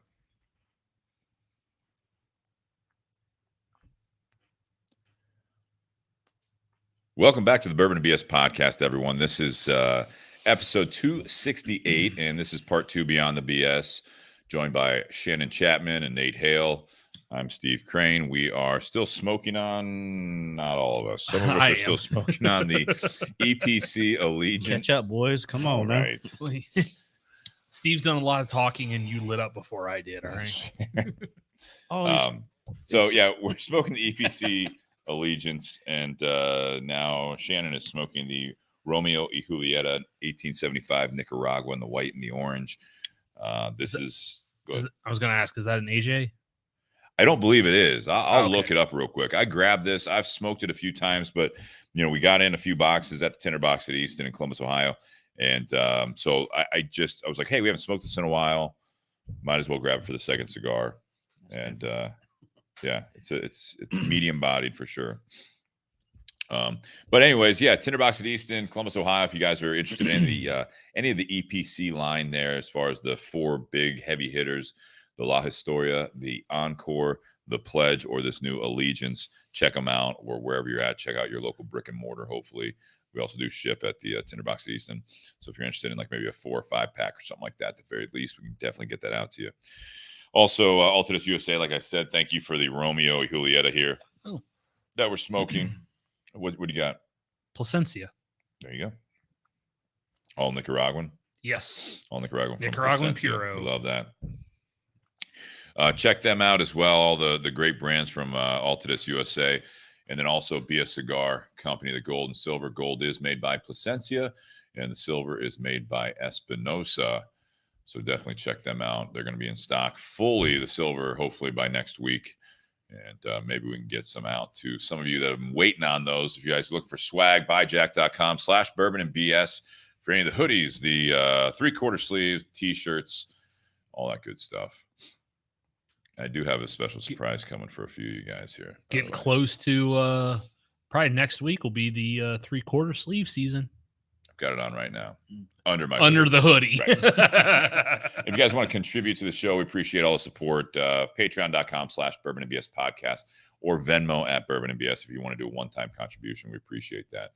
We were drinking the Garrison Brothers Texas Straight Bourbon Whiskey in the first part, so check that out if you're just tuning in on the audio or just tuning in on the live feed right now on part 1. See what we thought about that. Thanks to Sean Wilkinson, who's usually in the garage or on the show. He is still recovering from a surgery. Nothing serious. He's fine, but he needed another week out of the smoke and everything like that. So hopefully we'll have him back in the garage for that. I want to wait for the silver, Ray says. All right, I'll see what I can do. Hopefully we'll get that in here soon next week because Ray Cheshire is getting a package put together for him. Trying to get it out next week. So I'll see. They're going to send it out, I think, tomorrow. So hopefully it'll be here early next week. Talk to Hector from Espinosa for that silver. Here's the topic tonight. This is where we're a little different from other podcasts regarding cigars and whiskey. Keep making plans. So, of course, Ray Cheshire, who's a loyal listener, commented on the Bourbon and BS community page. If you guys aren't a part of that, check that out. That's a great page. I forget, 1,700 members strong, maybe 18. I forget where we're at right now. On the podcast or community? Community. Because there's been some fluctuation, it just went back above 1,600. 1,600. Because there was a gentleman, I think, in New York that just invited like 20 people into the group. So as long as they're not trying to sell shit, they'll stay. Yeah, stop trying to sell shit. Yeah, all that. Yeah, it's been, sorry. It's been increasing last week while you were gone, Steve. I know. Leave the country, and this is what happens. I tried to take care of it. I know you did. Anyways, yeah, keep making plans. So I just took a vacation. Ray just tuned back in. So there you go, buddy. Tune right back in for me to talk about your favorite place in the world, Cancun, Mexico. No, keep making plans. This is something that just I know with that neck, you gotta shit off there, man. Yeah, there you go. There Gotta get a little is. tilt there, a little tilt. Get the little last drop. It's got flat shoulders. It's like Folgers. Go to the last drop. Thought that was Maxwell House. Sure. Folgers was best part of waking up. Got to tap it like Heinz 57. We're just throwing out. We're throwing Ray out. Cheshire says, "K, bye." Cool, man. Yeah. Go back to your miserable. No, he said B. Like yeah, he no, misspelled it's a typo. K. He Yeah. said it's super hot out there. I think 36, 38. I don't know what that is in Fahrenheit. Divide by That's 5, like 90s, multiply right? by 9. Yeah, he says he's what do you say, grumpy? All right, so 36. I was in that 7, weather, 90-degree weather times in 9, Cancun, 63. Mexico, and I was fucking happy as shit, man. So it's like mid 90s for him yeah. So what is he grumpy about? I left Ohio to go to that. because it's also probably 95% humidity. Maybe his Well. AC broke. Maybe we've been happier in Mexico. Oh. Fucker. Just kidding. Not kidding. The fucker part I'm kidding about. You would have been happier, yes. Oh, he it's said no fantastic. typo. He actually meant No be typist. by. Be by. I don't know what that means. Keep making plans. Funny enough, not funny. That's the wrong word here. I was watching the news before, as I normally do, right? Between the gym, dinner, and the podcast. And I'm like, how can I phrase the topic of like, not, we talk about like not getting complacent and all that stuff a lot on here. Me coming back from vacation, a week off from the podcast, Nate, I know you picked up a shift at the Tinder Box. Shannon's back for a little while here, and then he's going to be heading out on his next trip. And commercial starts off, and it's these ladies sitting in a plane next to her dad, and they're getting ready to go skydiving. And then it's like something about how, they've been decades full of dares and blah, blah, blah. First time jumping without a partner and all this. And the girl jumps out, and then it turns into, being in remission from cancer. And I'm like, oh, geez, man. Like, where is this going? It's like the normal. And then it's like, keep making plans. And I'm like, I mean, that's not really what I was going for, but like, that's kind of the point, right? Yeah. I'm like, I'm not saying I'm not going to go skydiving necessarily, because that's not a plan I want to make, but it is kind of that combination of not getting complacent / you never know, how many more years or days you have left. And so, yeah, Kristen and I and Spencer, who was on the podcast right before we left as well. So 2 weeks ago, Spencer Lappin, he and his fiance, and then Kristen and I went to Cancun, Riviera Maya area, went to a gorgeous resort. I hadn't been on a vacation like that for 6 years, which I know it's not for everyone. Not everyone likes the all-inclusive, hot sun, all that stuff. I mean, Ray obviously is miserable out there in the 90-degree weather. I was thrilled. It was hot as shit. 90 degrees, 88 was the lowest high as we were out there, but it was absolutely fantastic. And it was something that if I didn't have a push from Kristen and didn't, it was great that Spencer and Jennifer went, it's just fun. Would love to have more people. I used to go on group vacations like that. Shannon and I and a bunch of people were going to go in 2020. 21. Yep. That's right. 21.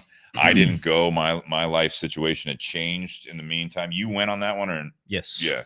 And that was also in Cancun, right? Yeah.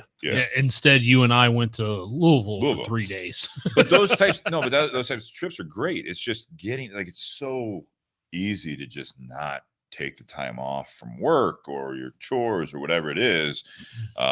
Life has responsibilities. I'm not saying you have to spend a shit ton of money, any of that stuff. Do it within your means, but it was just something that, had a great time. And the whole time leading up to it was a little stressful, just trying to get everything done, and I had to take Tony, my dog, to the kennel, and I hate doing that. That was the longest I'd been away from him. So that was stressful.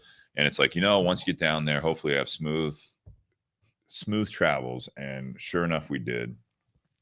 We had a lot of fun. I was telling you guys about the stories, my trip down there, as far as, the flight attendants were fantastic. The bartender in Nashville was fantastic. And we just had a great time. I had too good of a time where, Kristen then had to, make sure that I didn't just walk off the airport in Cancun, Mexico somewhere. But she's a trooper. Wrong taxi, Steve. Wrong taxi. Like, don't talk to anyone. Just follow me. Just stop talking to people. Because I'm a vacation drunk. Like hey, everyone. It's a great time. Steve needs a leash. Need a muzzle. Any type of vacation or whatever you do, as long as it brings you takes that stress off for that 3-4 days a week, whatever it is, that's what it's about. Yeah, just taking a day or whatever. I mean, sometimes it is a long weekend, but I mean, this was, 6-night, 7-day trip. So Sunday, came back Saturday, and we had a great time. And it was no planning, no rushing once we were down there. And, Kristen and I never left the resort. Spencer and Jennifer left one morning just on a bicycle ride just for an hour or whatever, and they had a great time. But other than that, it was just fantastic. Ray says, by the way, 38 is 100.4. And you want us to come visit you. But no, it was great. It was one of those things where we got to appreciate just taking time with each other, both Kristen and I, and then we had a good couple friend group, that went, just the two of them, and it was like, it was nice because like they kind of did their own thing in the morning, we did our own thing. Sometimes we'd get together for lunch, other times we didn't. It's like whoever got out to the pools first, you grab the spot, hopefully, for enough spots, because there's some, I respect it. It's kind of bullshit, but it's like you get out in the morning, people just throw towels down on chairs, and it's like, oh, okay, that's claimed for the day, even though they weren't there for the next 3 hours. You know what I mean? They just claim it. It's an unwritten rule. Yeah. So then we participated in that as well.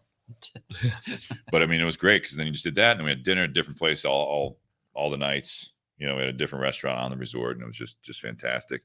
And it comes out of it where we're already talking about 2024. So between the two couples, they're getting married between now and this time next year. And we were just kind of, who knows if it'll happen, all four of us, and then adding more people. But it's like, yeah, and this time next year, let's start looking at the next vacation, because if not, it's going to be, another 5-6 years where you do something like that. And it's just something where, the long weekends are great, but if you're constantly trying, and we're fortunate enough that we don't have kids, so it's easier. You know, I know Spencer and Jennifer, they're looking to start a family, so that'll change for them over the upcoming years. But I feel like those types of vacations, no matter what it is keep making plans, because I'm the type of person that I would look forward to the next one, but I may just get stuck in the day-to-day. I'm like, oh fuck, I was supposed to like plan a vacation for April. Now it's May of next year. You know what I mean? And it's like, fuck, like I just didn't take any vacation. Because I've had those years go by where it'd been 5 years before I took a next vacation. And it's just like life goes so quickly that you don't realize that you've missed that many years. Yeah, like last year we were supposed to go back to Cancun with all of our friends again, but we decided to not go because we were planning this whole big adventure we're on now. So we had dialed back all that last year. We missed a lot of good trips, but we were getting ready for something epic. So we took that with a grain of salt. It was time, as finances, everything else. I mean, everything. I'm saying don't do it at all costs, but I mean, that's part of your making plans, right? Absolutely. Your plans did not include an all-inclusive that year, but no, sir. It got you where you're at now, which is awesome. Yeah. I don't think Jess and I have never taken like a week-long vacation together somewhere. Separately, though. Separately, more like where's this going? Well, more like one time I left on a bender for 2 weeks. No, but like I almost lost her. No, like I've taken a week off, but it was just a staycation. Staying home. There was the one time that she took a week of vacation when I was working as a cigar rep and went on the road with me. So I was working, but she was on vacation, went with me. I can see that. But oh no, we went to Nashville. She just texted me. Oh fuck. Yeah, for a week. We went to Nashville. That was November of 21. Not that long ago. No, I have a horrible memory. It sounds like a great time. Jess, how was it? You can comment on the feed here. I forgot. How long were you in Nashville? A week. Shit. Exactly a week, oddly enough. I think Steve has Did another you have couch. a good time? Yes, we did. The Airbnb was not what we expected. I could just zoom in on like one person on the feed. Just awkwardly close to Nate's face right now. The Airbnb was not quite what we expected because it turned out to be like a fucking apartment complex. And one day they were changing out. Oh yeah, your car got broken into. Yeah, a car got broken into Thursday morning while we were there. There was that. That was the rental car. One day they were changing out furniture and shit in the entire complex. So they're like knocking on the door, like really? Like we're supposed to stay in this place, and like we hadn't even gotten out of bed, and they're sitting there knocking on the door, wanting to come in and change a bunch of stuff. Like, what the fuck are you people doing? Like, oh gosh. What'd she say to me now? Sounds great. Well, Ray chimed in, so I can appreciate what Ray's saying about that. What you want. This is the great thing about it is that I think you can get what you want out of as long as you do it right. It's not for everyone. I'm not saying you have to go and do a trip like Kristen and I did, and Spencer and Jennifer. It's not for everyone. He says, in all seriousness, you should go to Cancun. Nothing is less. Mexico, not sure how to take that. He says, also stay away from all-inclusives, as I just spent 7 days there. Get out, see the town. It'll be a much better experience. That is a different experience, and I do appreciate sometimes doing the local thing. We got out of this vacation exactly what we wanted to. Mm-hmm. We woke up. We had a beautiful room. We had a ocean view over the pool. We had room service included that was top notch. We had a jacuzzi in the middle of the room. We had a jacuzzi on the balcony. We had 90-degree weather pretty much every day. Some clouds, a little wind a couple of days. Other than that, it didn't rain a drop. Shower built for 2 people. You probably fit 4 in there uncomfortably. And it was like we had the VIP service. We had all the drinks included. We had service at the pool. I had a 45-ounce tomahawk steak one night. So for me, I'm good. Like that's what we wanted. Yeah. We wanted that. We picked a different spot. We picked a different pool. Kristen got a massage on the beach. I don't know how that sounds bad to some people, but no, I mean, I would, if we went back, maybe we'd do a excursion. When I went to Jamaica the first time, did the Dunn's River Falls, and that was beautiful. Yeah, I've done that. That's pretty. It was slick. awesome. When we were in Ocho Rios, we went off and we did an excursion when we were in the grill area one time with a group of people I went with, and that was a 4-hour excursion that lasted about 10. So we got back when it was dark. That was good at first, not so great at the end of the day. And like, you know, I remember the last time I was in Punta Cana, and it's like part of the group was like, hey, we're going to go on a catamaran. We'll get free drinks, booze cruise. I'm like, so we have free drinks here. And we'll see you. And they're like out on the boat waving at us. We're like, hi, yeah, we're still here. We'll see you in an hour when you come back here. Good. You got a bit different view of the water. But I mean, it's all about, I think, what people want to get out of it. Yeah. Most of the time prior to that. He says, that's lovely, but did you get an experience in Mexico? Yeah, it was awesome. Could have stayed in the U.S. and had the same experience. I couldn't, though. I mean, really, the people are different. We don't really have the resorts, honestly, here like that. We don't. Yeah. It's not the same. But I get what you're saying. You're right. Absolutely. For the cost of what we spent on that trip, we probably, between the experience of the resort, in my opinion, and the booze and the food, if I would have gone, like when we went to Fort Lauderdale, if we did Fort Lauderdale for a week, for example, that kind of thing in that hotel, instead of what we paid, it'd probably be about 5 times as much. Mm-hmm. So, I mean, it's just what you get. Yeah. Nobody's saying anything was bad. Don't put words in my mouth. They can read what you're writing. No, for the most part, other than that trip from Nashville, I think a lot of the vacations or trips that Jess and I have done have been like 3 or 4 day trips. You know, like we've gone to Lexington a few years for the Land Rover 3-day show. After the first 2 years, the next year we went, she's like, hey, let's also take Monday off. And then instead of driving back Sunday after the event wraps up and then have to go to work the next day, let's take Monday off and then drive back Monday, which was a great idea because then we get back, we're like, fuck, I just want to sleep or rest relax the rest of the day. Because there's been, I think, a lot of people that go on vacation, and you kind of touched on it, Steve. Like a lot of people go on vacation, and they just fill the week with stuff to do. But some people like that. Some people do. That's what I'm saying. Some people do all the excursions. You know what I mean? But I think it was Justin Turner who had made the comment. Like sometimes you take a vacation, you do so much stuff while you're on vacation. You need a vacation when you come back. Yeah. Just to relax and recenter, get your energy back because you were just out doing stuff so much. Yeah. I know during 2020, Jess had been looking at doing a vacation out west, and of course, me being who I am, she tells me where she's looking at going, and I'm like, all right, are there any cigar shops there? Because I'm going on vacation. Like chances are, I'm going to spend most of my time just hanging out in a cigar shop, relaxing. Yeah. Because to me, vacation isn't just about like going somewhere and seeing sights and doing a bunch of adventures. It's about relaxing, where you're at. Yeah. And for me, a lot of times that's just hanging out, sitting around, not sitting in front of the TV because I don't do that a lot. That was an interesting experience at the resort as well. Yeah. TV. Yeah. Go ahead, Shannon, then I'll get back to Oh, no. I was just going to say, like, how we plan our vacations, kind of like what you just did. We plan the destination. We get there. We don't make any plans when we're there. We go with a big group of people. If I see you, cool. If not, I'll see you at dinner. We always plan to see everybody at dinner, but everything in between was, do what you want. We'll see you then. And you'd run into them and hang out at the pool and stuff like that. But, yeah, I don't like planning a bunch of, like, I got to be here at 6. I got to be here at 9.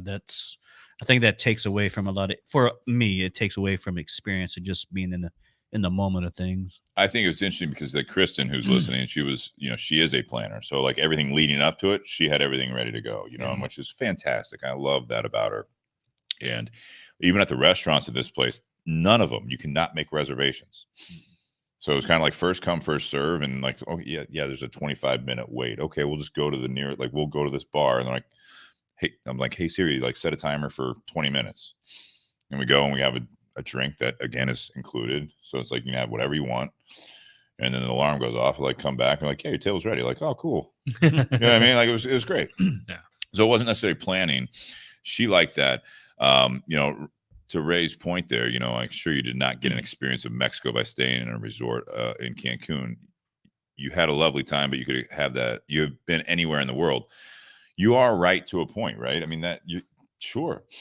That's what we wanted to do. And so, you know, that's something that I know Kristen likes to do. It's something I like to do. It's part of the reason why we also get together, because we like that kind of stuff. Like if I like to, hey, let's go out to wherever out west and, you know, camp. She's not into it. Yeah. If we went back to Cancun again, Jackson Hole, Wyoming, maybe we'd go off the maybe we go off the resort the next time. That's fine. Like we're looking at maybe going like Punta Cana, because I've been there, she hadn't. But it's like, yeah, this was not to a point. I'm just right. Sure. In this circumstance, Kristen and I, and the point that we are in our relationship, and the fact that we live in different places, you know, because of she has her dog. We've been dating for a year and a half. This was 7 days where we just were able to spend time together in what I called paradise. Come to Vietnam, I'll show you an experience, says the grumpy guy, because it's 100 fucking degrees. If you sell it better, maybe. No, we'd love to see you out there. You know that, right? You're absolutely right in the sense that we did not experience Cancun or Mexico. We experienced a resort that could have been in any of the Caribbean. You're absolutely right. Yeah. That's what we wanted to do on this vacation, and we succeeded. We had a great time. And again, Kristen and I were able to do that. Spencer had never been on an all-inclusive as an adult, and he travels a lot. Jennifer had, but never as a couple, right? So we have two couples that have never done this together. Had a blast. Yeah. Oh, yeah. We got what we out of it. We got what we wanted out of it 100%. Justin, I don't know for Steve's experience, but when I've been in Cancun, I've never really seen bourbon there. It's been everything but bourbon. I don't know if at your resort, if you had any type of bourbon. So it's nothing too fancy, but one of the reasons that this is the Excellence Resort, and it was so your basic stuff they had, it was a little bit better than some of the all-inclusives I've been at before. Bourbon-wise, your typical at the regular bars, you had Jim Beam, which, you know, to them, that's like, it's better than some of the bourbons I've seen, or American whiskeys. You had like Johnny Red's the bottom one, right? Yeah, Johnny Red. They had like us, like vodka was like Smirnoff. But then we were part of the Excellence Club, which was that bump up. So I was drinking, like, you know, if I wanted bourbon, it was Woodford. They had Woodford there. They had, you know, vodka-wise, it was Kettle One, Grey Goose was like the vodkas they had. The tequilas, the typical ones was like the, what's that? Blue Corlejo, the blue, the Reposado. Remember that tall bottle we had that I love? Oh, yeah. They had that, but then at the Excellence Club, they had the Añejo. Ooh. They had Don Julio, but they had the Añejo at the Excellence Club, you know, so they had some nice stuff that you could get there. But yeah, Woodford was the top, I would say the top bourbon. Yeah. They also had Havana Club. They had Havana Club, that blue one that I love, the Maestros. But I mean, then again, like at the Magna Club, which was the Excellence Club, the exclusive bar, I mean, they were making smoked old fashions, and they would use Woodford, whatever you wanted. Damn. I mean, it was fucking great. That is nice. Did you have to wear a different color wrist? Now we're doing a resort thing. No, actually, you just had a room number. We had a different key card that got you into different stuff too. But like at the private pool for those, they only asked us for a room number once, and like, you know, it was easy. Yeah. You walked in, it was fantastic. I've actually never done an all-inclusive or anything like that. I've only left the country once, and that was a work trip. I think this is one that, like, to Ray's point, you know, yes, I think you could see a lot of the country if you wanted to, and I think certain people love to do that, and an all-inclusive is not for them. Nate, I would say you and Jess would probably really enjoy this because you could smoke your cigars if you wanted to. You could sit at the pool. You know, Kristen was reading a book. You know, Spencer's listening to podcasts. Jennifer was reading a book as well. Like, you're floating around the pool. You get out, you lay out. It was like my worst complaint is I was sweating too much, and I had to reapply my sunscreen. You know, it's like one of those things. But you had different food. If you wanted to go inside, you could. If you wanted to, you know, go to a Mexican restaurant, Italian restaurant, steakhouse, you wanted to, whatever it was, you could do whatever the fuck you want. You want to go back to your room, take a nap at 2 PM, do that. Yeah. It was just truly relaxing. It really was. Jess is not much of a beach person. I that's barely why, set foot on the beach. Yeah, but I love looking at the beach. But but even that weather necessarily, that's why back in 2020 she was looking at like Jackson Hole, Wyoming, or Aspen, Colorado, which for them is their off season. Sure. And she was looking at that because of the stuff I was dealing with family wise, and the stress with that, and losing my stepdad and stuff like that. That's why she was looking at that. But meanwhile, I'm sitting there going, well, shit, the one cigar shop in Aspen doesn't open until 8:00 at night. And you book that, and then we will contribute a fucking box of BS. You don't have to fucking go to a cigar shop. Go outside, look at a mountain, smoke a cigar. But yeah, I'm pretty sure there's no laws against that in Wyoming. She's looking at that, and I'm sitting there going, well, wait a minute, doesn't your friend have a condo in Miami? we can go to Miami in July or August. And I'm like, hey, isn't Eric Espinoza in Miami? He is. But I would say for you, it's like, okay, they don't have a cigar shop. Pack a camping chair, fucking ash can, a lighter, and there's your cigar shop. If they have a signal out there, we'll FaceTime you. Yeah, when we were in Anderson, South Carolina, that was the crazy part. I drove around that whole little town. It was just fairly nice sized town, but there was no cigar shops. It was all vape and tobacco shops. But I did find one little guy in the very back of this thing. He had a nice little walk-in humidor. He had an okay selection, but a lot of off-brand stuff. But he had this one section in the back. Said Cuban rejects, and I'm like, what the hell? So I go look at them. Everything was like $2.50, $2.90. I just started grabbing handfuls. Super rejected. Yeah. And that's what I just kept myself busy with down there, smoking on those, working on the RV, and had a great time. Well, even where we were, it's like that was one of the reasons that, Kristen really thought I'd enjoy it, because to your point, Nate, of the fact that like you look for cigar shops, this had a cigar lounge on the resort. Now, Mexico had a smoking ban go in place, so I was worried about that. It was still open, like whatever, like La Habana or whatever, of course they have to call it that. You walk in, there's like 2 chairs, can't smoke in there, but they have like 2 chairs. It looks like a little lounge area, and they have a humidor. The lady's really nice, and they had a few tables. There's an open area outside. It was beautiful, but they had a couple tables that had cigar ashtrays outside. And so the first night we're there, we walked in, looked at it, and it's like, oh, they have some Cubans that are priced high. I'm not going to pay $40 for a Partagas Serie D number 4. And then they had some Nicaraguan as well. You know what I mean? They had a My Father Connecticut. They had Perdomo 10th. They had Florida Las Antillas for my father, and it was like $20. So it wasn't stupid expensive, but it was like almost twice the price. But like, I just brought my own cigars, and by the whatever night I walked in, and we're going to smoke out there, because before Spencer and I were just basically smoking and ashing into either a cheap cigarette ashtray or like a freaking cup. Yeah. But Chris and I went out over there, and I walked in. I said, do you have any, the cigar ashtrays aren't out. And she's like, oh yeah, sorry. And she gave me one. And then she's like, I just sat down. She's like, need anything? I was like, no, I'm good. I just wanted an ashtray if that's okay. And she, yes, of course. She's like, what are you smoking? I was smoking a Pi Cynthia or whatever. Pi Synesthesia? Yeah. I just picked up 2 of those today. Yeah, I was smoking one of those, and I was like, oh, it's a limited edition, from Crown. She's like, oh, it smells good. And, I was done smoking. We went to dinner. I picked up the ashtray and brought it in. I was like, hey, what should I do with the ashtray? Where can I dump it out? And she's like, oh, no. I'll take care of it. I'm like, no, I just wanted to. So it was just like one of those things that it's like, they don't care there. It's like they had the cigar experience, and we still had a great time doing it. But I smoked, I think, maybe 4 or 5 cigars the entire week. That's it. Wow. Yeah. It got to the point where we were there, I'd be walking into the little party pool, and they'd see me walking into the pool, and they'd already slide out the ashtray and a drink sitting there. I was like, this is great. No one else was really smoking, and I didn't really need to, you know what I mean? So I was just like, they had ashtrays. No one was smoking cigars. A couple cigarette smokers here and there, but no one was really smoking cigars. So I think it was like day 2 or 3 that I finally lit up on my own balcony and got in an outdoor jacuzzi and just smoked and had a tequila and tried not to, get sunburnt more. It was great. But making plans. So Nate, your comment, you went to Santiago, Dominican Republic. Where are you taking a vacation in the next 12 months?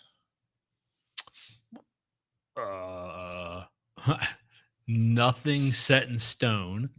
I think Jess is looking at going to the Land Rover 3-day show next April, because that's always like a week or two before the Kentucky Derby. That's something that we used to go to. Like, we went there 3 years in a row prior to COVID.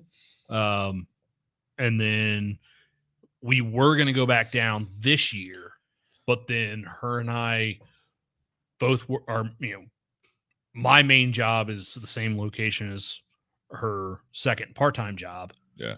And because I'm still in my 6-month kind of quote unquote probation phase. Yeah, no, it makes sense. I'm hourly, so I'm not salary. So it's a little bit more difficult for me to sit there and take a week off when I'm not going to be getting paid for it. Now, you're at 2 months down, right? I'm 3 months in. 3 months. You got 3 more months. 3 more then months. You plan a vacation. Oh, where do you want to go in 2024? I honestly, I don't know, because I don't think about it that much. Really? So because if you want to look at the screen there, I'll blow it up for you. Steve said, "Hey, here's tickets. They go anywhere you want to." Are you buying them? Yeah. Cool. That's cool. Yeah, I'll support you in buying those. Where if we handed you tickets, where would you go? Either Ireland bottom of the screen there. Either Ireland or Scotland. Oh, now you're swinging heavy, but all right, that's good. Jess was actually thinking about going. Better start saving. Let me put a stipulation on that ticket. Continental U.S. Oh, okay. For $200, where do you want to go? Greyhound, baby. Come on. Can you take a bus to Ireland? I don't think so. Can I go around the block? Like, no. I mean, a few years ago, Jess was actually looking to go to Scotland. But no. A lot of times when I think about taking a vacation, thank you, Jess, for blowing up my phone right now.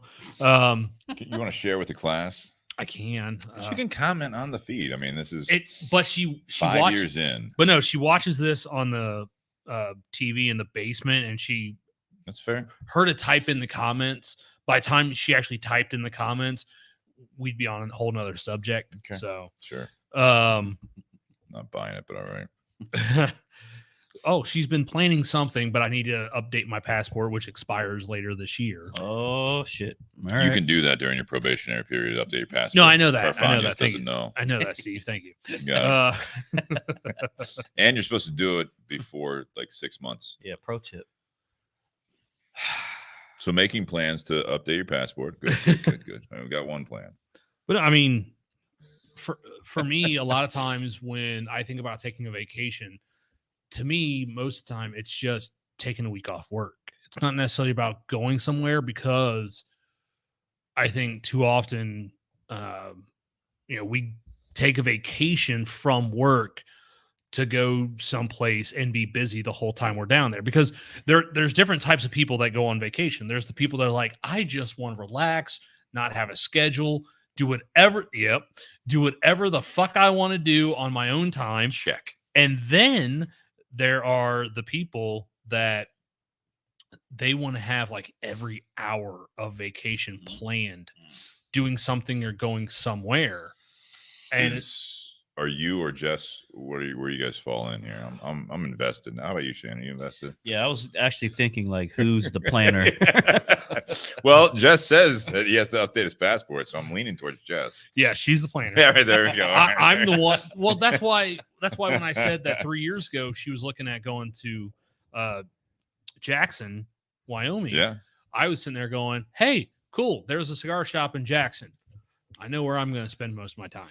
Once again, we're donate cigars.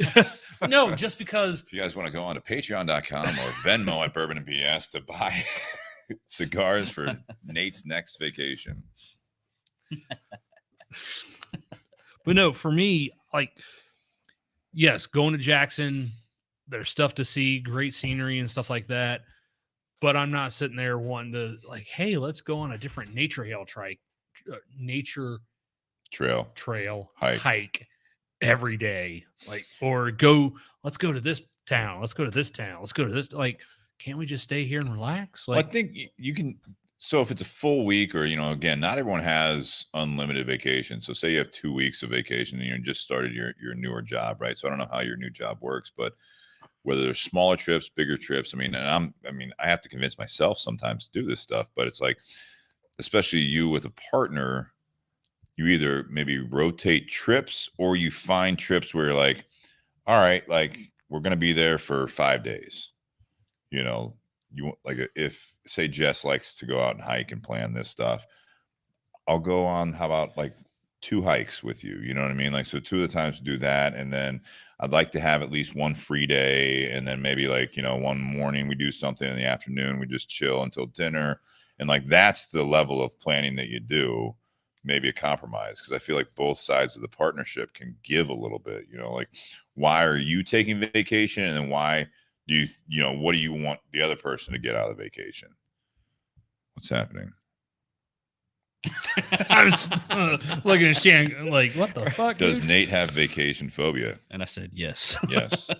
Well, no. So it actually reminds. So years ago, Real quick though, Okay. you like the staycation, which is you take time off of work and either you go work at a cigar shop, because you can either hang out at a cigar shop, or you take more hours at a cigar shop, or you just kind of chill at home and just relax and veg out, in a sense, and that's your vacation. recoup. Yeah. Well, like You can do that in prettier places. You can.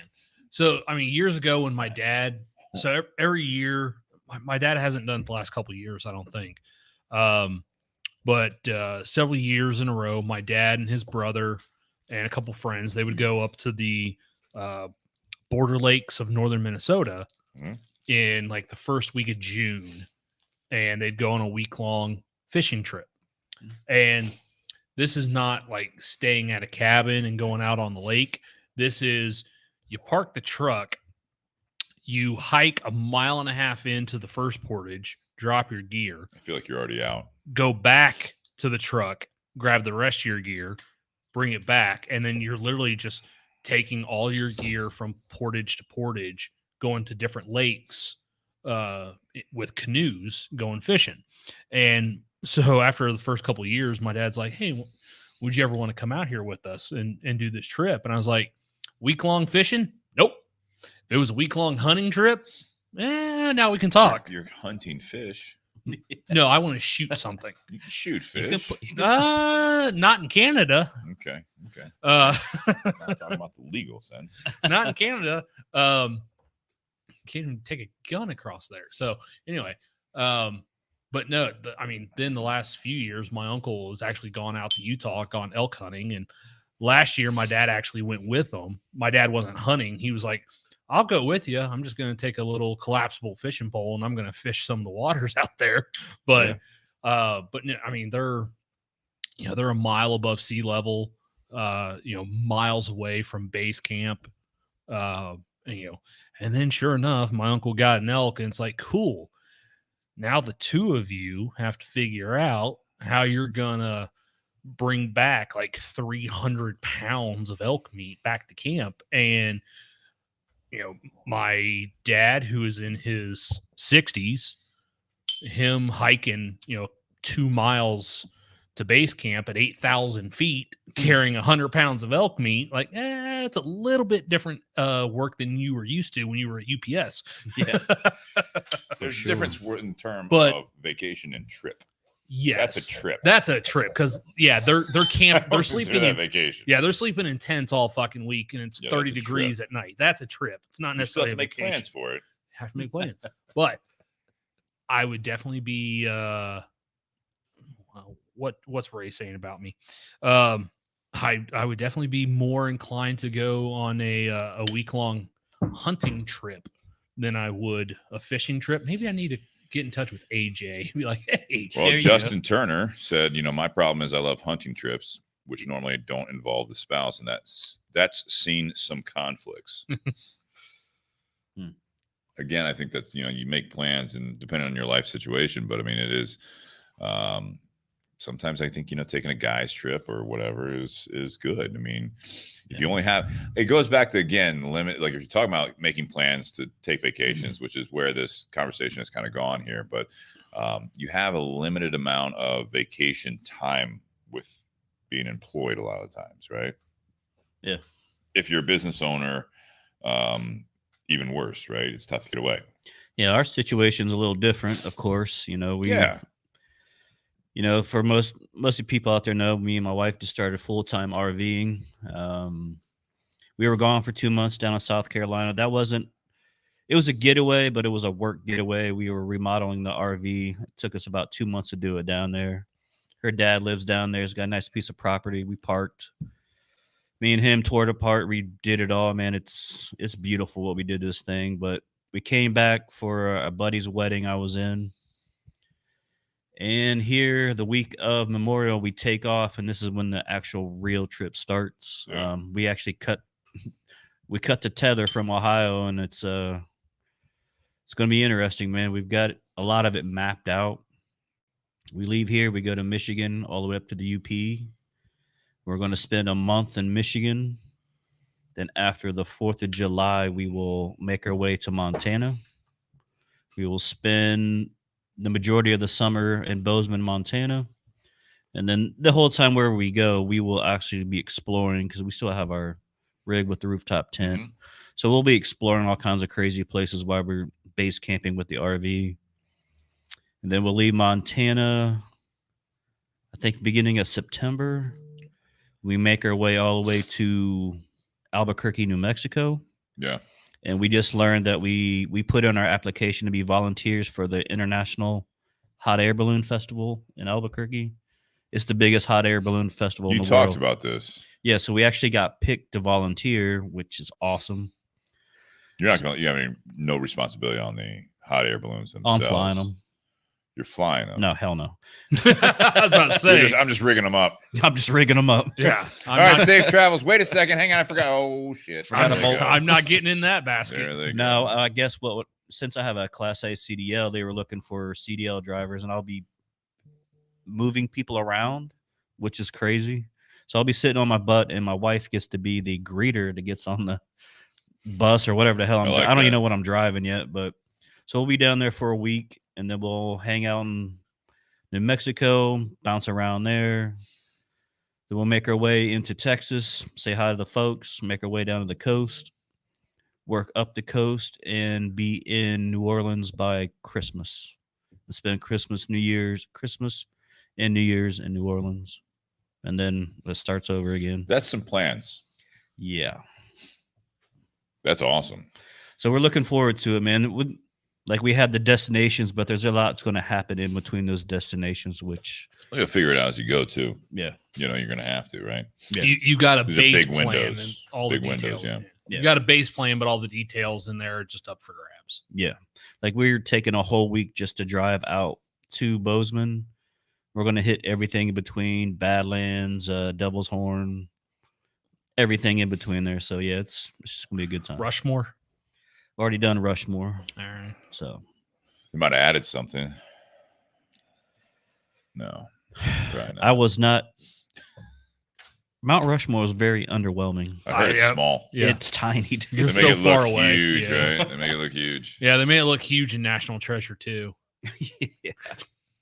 What was crazy, we drove past Crazy Horse when we were out there. And that Crazy Horse monument is like 5 times as big as this thing. It's not finished yet, but it was huge. But we didn't go into it. But the Black Hills are beautiful out in South Dakota. If you ever get out there, that's a sweet place. See, I'd like to do that stuff, and like what Ray was saying earlier about, getting out and seeing the area and stuff like that. I think there's so much value to that. Whatever you do, I think that it is something that, I saw your comment, Nate. I was the same way during different times in my career, my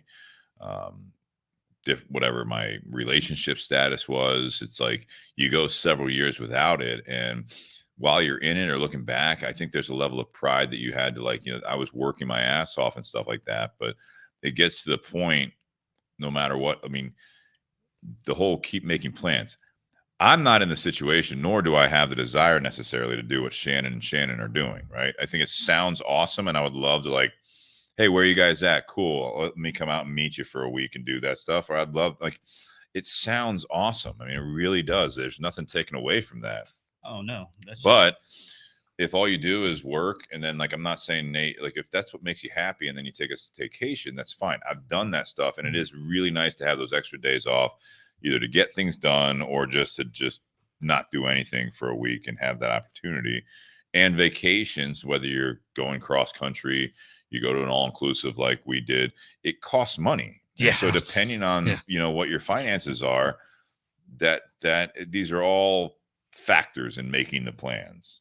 To do a trip, you do maybe have to save up, and maybe you don't take the vacation that year because you have plans coming up, whatever it is, or like, that was something that I dealt with here at the house, especially, in my previous relationship when I was on my own. It's like, I can't really afford it because I know this bill's coming up or this bill's coming up, and I don't want to go in credit card debt up to my eyeballs just to have a fun time. It does sometimes take a push, I think, to get out of your comfort zone and to check out something new, no matter what it is. And, it is, I think, different for everyone. You want to see something, you want to go out west, you want to go to Europe, you want to go visit your friend in Vietnam, or you want to do what we just did and go to a beach, no matter what, to Ray's point, no matter where it is, a beach resort that you get great service and you basically get spoiled for a week. It's hopefully you enjoy it when you do it, but sometimes it does take some effort to get there. And that's the keep making plans thing. And oddly enough, it was that commercial that I watched, about someone that you can keep making plans as opposed to just like, these are last year days. It was for Ohio Health.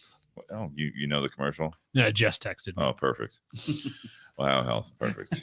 Cheers to the American healthcare. Yeah. Topic number 2: healthcare in America. Yeah, the only way Sure, we were Ray's able gonna to have some comments on that one. No. Yeah, the only way we were able to do this whole RV thing is, my wife took a new job as a remote, so she can work from anywhere. I'm going to do my best at the traveling barber thing. This whole thing doesn't come without challenges on the road. There's shit's going to happen, break, all that fun stuff. But like on the way back here from South Carolina, we stopped and stayed the night at a distillery, Axe Handle Distillery in Virginia, Pennington Gap, I think it was. Stayed the night there, went and hung out at the distillery. They took us on a private tour. So there's a lot of cool things that happen as we're going to go do this stuff. And it was the first time my wife got to try White Dog. And just smelling it about knocked her over. Sounds right. And then she took the drink, man. It was great. But, just little surprises like that. Just as we travel, the little fun things in between and just spending time on the road together, taking on challenges and trying not to kill each other. So. Well, and doing things also that, that you like, stuff that she likes, you know what I mean? Because even though you guys have been together for so long, I mean, yeah, you like different things. But there are some interests that you guys will start to share, you know what I mean? Even when, Kristen and I went down to Nashville, one of the things we did, we went to that Greenbrier, the Nelson Brothers distillery. Yeah. She doesn't like whiskey. She doesn't drink whiskey. She went there. She looked, like we looked around, we had the tasting or whatever, and they weren't doing tours, but it's like she sat down, she got the 4 pours in front of her. She took a sip of them all and then handed them to me. But I mean, the same thing, it's she like drove back. I mean, we were Ubering, but it was, it's like she loves going to Napa, right? Mm-hmm. That's something that is, again, with my life situation before meeting her, not really something on my radar. Would I like to go to Napa? Absolutely. That'd be fucking fantastic. You know what I mean? Maybe after a while working at Carfagna's, my boss will send me to Napa. Perfect. I'll be your +1. But sorry, Jess. Dibs, called it. You and Kristen can hang out here. They'd both be pissed for different reasons. I mean, they'd be drinking wine here too. But no, I mean, it's something that, again, that's not necessarily something on my radar to do, but I would love to do it. You know what I mean? Especially with her. It's an experience. It's an experience, and it's doing something that your partner, if you have one, enjoys doing. But I do think it's give and take. You don't want to do necessarily the same thing going down that resort, we joined a Facebook group about that resort, you know, and there's like 30,000 people in this group, and it's active as shit. I see it all the time on my Facebook feed. And some of these people are like, yeah, we're going down for our 12th time. And I'm like, I don't know if I'd want to do that. But some people, they just fall in love. That's what they like to do. Like, that's their version of Nate's, you know, staycation, right? It's like, all right, so we're going to go down to the same Excellence, Riviera Maya, whatever. We're going to go down twice this year, hopefully do it 3 times next year, and all. Like, that's it. That's what they do on vacation. My family goes up to Door County, Wisconsin, which is a gorgeous area there between Green Bay and Lake Michigan. And that's the annual vacation. My aunt and uncle have been doing it for 30 years. That's the summer vacation. People love that shit. And I think it's great. Yeah. When we were at our resort in Cancun, we saw this lady and it looked like her mom come in, and the whole staff was just on them, like taking them, and they're laughing and joking, and like, what the hell's going on here? And we ended up talking to her. There's some big horse farm people back in Kentucky, and they go down there like 2 to 3 times a year. Yeah. And like, they just know all the staff. It was crazy. Well, look at our friend, you know, Mark Jeremias, who, you know, God bless that he's still with us after New Year's Eve, and he had a massive heart attack, but went down to Cuba. By the time I went down to Cuba in 2018, he'd already been down there, I think, like 10 times. Oh. And, you know, then if COVID didn't happen, you know, he probably would have gone down 30, 40 times. You know, just because that's what he loved to do at this point in his life. He just went like, and they knew by the time I went down there, I was getting hugs by the workers at the Partagas store walking in. Like, that's like that kind of experience. That's what reminded me of it. It's like, if I walked in there and it's like, how can I help you? I was just wondering if I could go to the next person. I walk in with Mark Jeremias, and it's like, who are you? I'm Steve. Yeah, exactly. Like, what do you want? What kind of rum do you want? I don't know. Here's just a bottle. And you're like, oh, okay, thank you. That kind of party. Now we're Facebook friends. Stevie just caused a problem for me because you called dibs on if I go to Napa, because Jess goes, wait a minute, how does Steve get to be your +1? I went, he called dibs. Dibs is sacred. Like, it's not quite as sacred as the sacrament of marriage, but if you're going to give in that easy, I'm in. Sorry, Jess. Well, hey, you and I did go to Louisville together. It was good. It was a good trip. But those trips, like the ones to Louisville, that is something that I really enjoy doing. Like, you know what I mean? And I needed a push on that one. I need a push. And, you know, Nate, I think you're kind of the same way, even further. You know, you need a huge push. Kicking the ass. But you enjoy it when it happens. Yeah. I think that's the realization. Me coming off of the high, being on a nice trip with someone that I love and some good friends. It's like one of those things that I wish you guys were down there with us. You know, I want to share that experience, but coming back, normally it's like, I wasn't planning a trip. Coming back within, like, while we're down there, you know, Kristen was still like looking at, okay, what do you think about this resort for next time? And I'm like, we're here right now. And, you know, she's like, let's live in the moment. She's the type of person that it's literally like, you're planning this vacation. All right, that's set. It's 2 months away. What do you think about 3 months from now, 6 months from now? I'm like, well, I wasn't. I'm looking forward to this vacation. You know what I mean? But it's like, I like that mentality, because if you don't have a little bit of that, then you're going to do that 2.5 years of working. And you're like, yeah, I didn't take a vacation for 2.5 years. Like, I don't know if you're bragging or you're complaining. You know what I mean? Like, it's one of those things, because I've been on both sides of that. Mm-hmm. I've gone on it. You get that travel bug or whatever the experience bug is, you know what I mean? And if you don't stay on top of it, then all of a sudden you realize it's been 2.5, 5 years, whatever it is. And you're like, yeah, I really should take a vacation. No, mine wasn't 2.5 years without taking a vacation. Mine was 2.5 years without taking a day off. Yeah.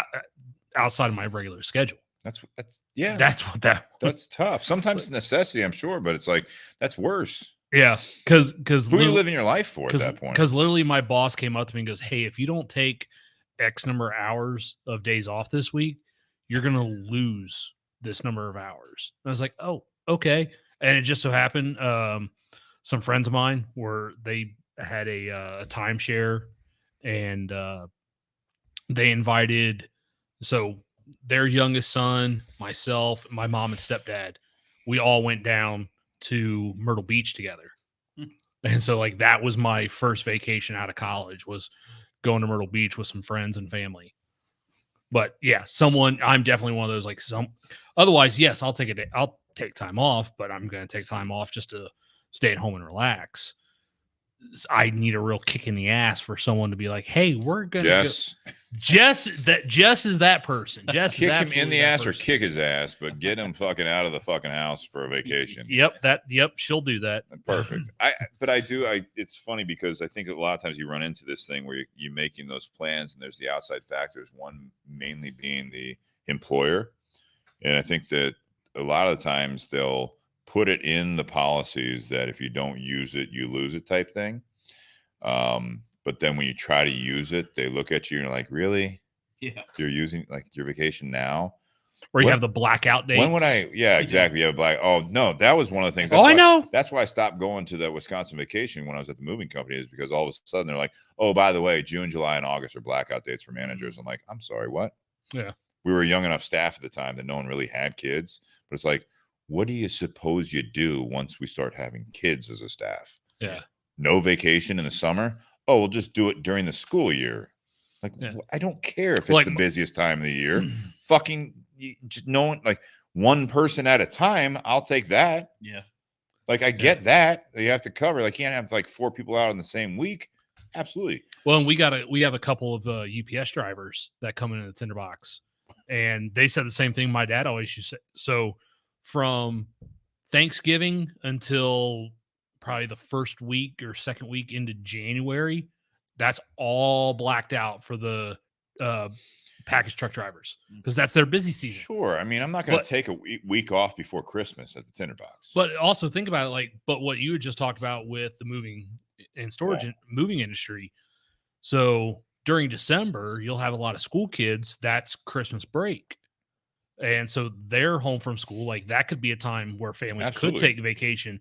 But if you work in a certain industry or for a certain employer, it's like, nope. Yeah. Oh, Chris and I are already talking about it. Like, like she has family in Chicago and Arizona.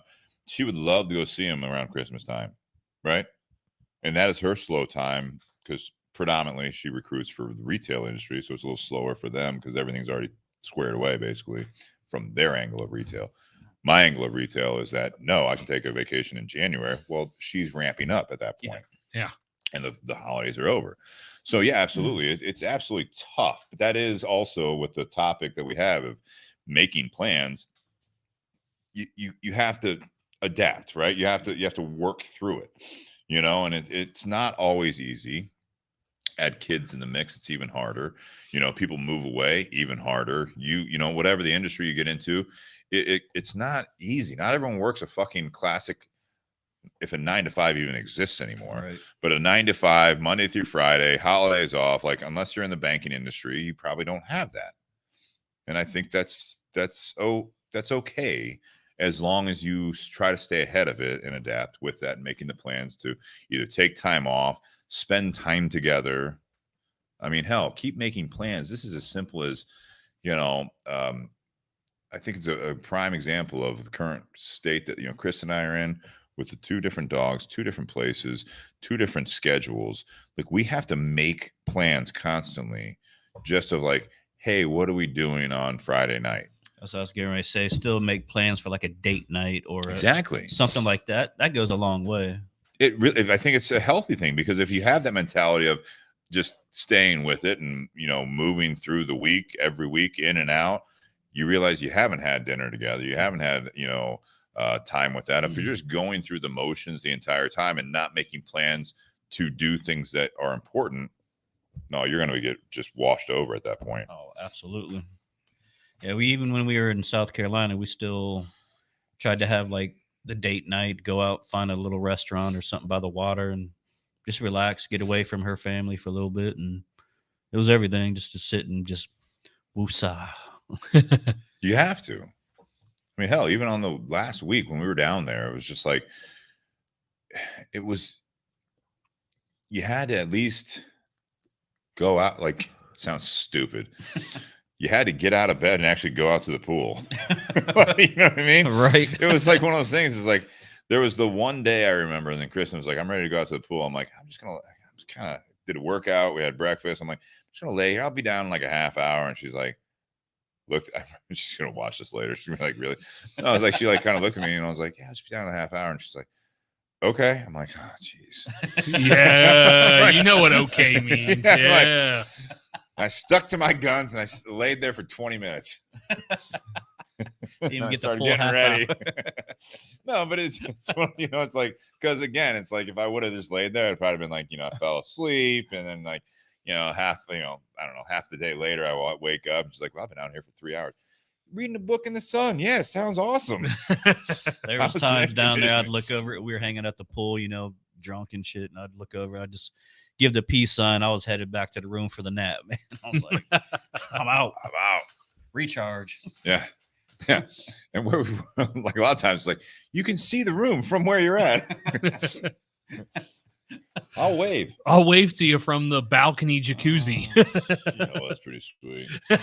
She's like, we should have that on the wish list for the house. I'm like, maybe a hot tub. I don't think many houses in Ohio have an outdoor jacuzzi on a patio or a balcony. Oh, I did stay in an Airbnb in Kentucky that had that. I'm not saying it's impossible. Had a hot tub on the balcony. Not necessarily the greatest thing in mid-September, but yeah. I'd still use it. Still use it. 100%. Well, what's funny is with that trip, because it was a Friday through Monday vacation for us, because family reunion was down there on Sunday, and Jess and I booked a giant Airbnb cabin, because the year before we stayed at the campsite and we were staying in a tent in a campsite, and Jess is like, I miss air conditioning. So the next year we had this giant cabin that slept 12, actually had the old school cocktail arcade style games in it, had satellite TV, had giant kitchen, granite countertops and everything, just absolutely gorgeous. Fire pit, jacuzzi, wraparound porch. Just for two of you. So when we booked that, we told everybody in the family that we normally stays at the campsite. So my dad, my stepmom, my uncle, his wife, their 2 girls, my sister, her husband, their 2 kids. We're like, hey, we got this giant cabin. Everyone can stay here if you guys want to. You guys don't have to stay at the campsite. We got air conditioning, TV, everything, like home cooked meals instead of over a fireplace and everything. That sounds horrible. So we went down on Friday because normally they would all go down on Saturday would be the first day, but I convinced my dad and my uncle to come down Friday, so that way my dad and I could actually play golf down there the first day. So that day, yes, my dad, my uncle, their family, like we all stayed in the cabin, but then the rest of the weekend they were at the campsite. So Jess and I had this giant cabin for the rest of the weekend by ourselves. And we're like, well, we were kind of hoping to split the price among everybody, but fuck it. We got this giant place all to ourselves. Yeah, pretty nice. Pretty nice. All right, so keep making plans. Let's round out part 2 here. What are the plans here? I know, Shannon, you just laid out your next fucking 8 months. Yeah. It's good. Yeah, we're pretty secure on what we got coming on, but I guess to the topic of keep making plans. Yeah, there's some pretty big plans out here. You just got back from Cancun. I'm doing my thing. Nate's still in planning stage here with a new passport, apparently. Stage 1 is get a passport. We're going to need an update. They're good for 10 years. So when's your passport expire? Fall. Oh, shit. What is the argument of 10 years then? No. I will tell you this. Literally, the next thing Jess is planning is next year, her and I would actually go down to Lexington for the 3-day horse show, and then try and convince you and Kristen to come down. Spoiler alert. No. So the Land Rover show is Friday, Saturday, Sunday. Okay. So we would go down for that. You and Kristen would come down maybe on Monday, and then we start doing some distilleries. You don't need a passport for that. I know. You need a bourbon passport to get it stamped. I will say, get on your passport now because they are extremely backed up. Oh, yeah. When I was in the post office earlier this week, someone was doing it, and for the regular, it was like 12 weeks out. That's crazy. Expedited was 9. Yeah. It used to be like Expedited was like, oh, maybe 3 to 4 weeks, and you get it in 10 days. Yeah. Yeah, that was whatever, 6 years ago. And once it's expired, it's a lot longer. A renewal you can do through basically the mail. Yeah. So yeah, definitely do that. All you gotta do is get a picture and fill out the application. And You got to do that though. yeah, I know. Before the trip's planned. We have our friend, the other Shannon that I was talking about earlier. Shannon, she actually they went to, I think it was Mexico also, but it was a little bit last minute. Literally had to go to Buffalo. Yeah. Because the one in Michigan was booked. Had to go to fly to Buffalo before flying to Mexico just to get her passport renewed. Yeah. Because it was like a immediate thing. Like you had to make an appointment to go to the actual office to get it done. Yeah. I had a buddy, Chad, he had to drive to Detroit, sit in front of this panel and ask for it was like some exemption because his father had just passed and they were going back to their childhood vacation spot somewhere in Mexico, wherever it was, to do his ashes. So he had to lay out this whole big thing, and they actually gave it to him. He had to be there for 2 days and he got it, but it was like a big freaking ordeal. Mine's good until 2027. I think, I'm going to keep an eye on it, hopefully travel between now and then. But as soon as it hits 2026, it's like, yeah, next I go to the post office once a week. I'm just going to go renew this now. Yeah. I never want that to lapse just because it's good for 10 years. I don't want to have to mess with it. How many stamps do you have on your passport? Not many. I mean, More than mine. yeah, but you always want to have one. Yes. You always want to have one. That's the thing. I don't I found out it makes it a lot easier renting a car. Shit. really. I had the one trip, I think in 2017 when I renewed it. It had lapsed at that point, or I was about to, so I had to do the expedited thing just to book that trip to Jamaica, I think in 2017, and I was nervous about it because I'm like, wait, when's it gonna come? Oh shit, 3 to 4 weeks. This trip's in 6. Are you sure it's not gonna be delayed? And I got it a week and a half. I'm like, perfect. Yeah. Paid extra for it, but I mean, just something you always want to have. I think as an adult, have that, in good standing. Tell you that passport is valuable. When we were in Cancun, I don't know if I told the story. Make it quick here. Got down there. Second night we were there, we went out down to the club district, partied, had a great time. I remember this story. Got back to the resort. The next day I realized I couldn't find my my wallet. Well, I left it in the taxi with my ID, Shannon's ID. Not the passport though. No, that stayed in the safe. But yeah, that's the only thing we use to get back and do things. So that was fun. It's good to have. Good to have. I think Mexico and Canada, you only just have to have now the new driver's license with the star on it. I think you should be able to work. Yeah. But that's going across the border. I don't think it's through flying. Yeah. I don't want to try that. I wouldn't. No. Ray says he filled a 10-year passport in 3 years. I believe that. Yeah. Damn. Yeah. All right. Making plans. Nate. I am absolutely horrible at making Correct. plans. if no one caught on to that by now. Anyone listening is correct answer. Yes. 10 points to Nate. But I mean, thankfully, that's one of the reasons I have Jess, because Jess is one of those that will look into stuff like that. She'll make plans to do stuff. I commend her, 3 years ago when it was actually yesterday was 3 years when I got the call from my mom that she needed me to go over to their house to help out, get my stepdad off the couch and getting him, dealing with all that stuff.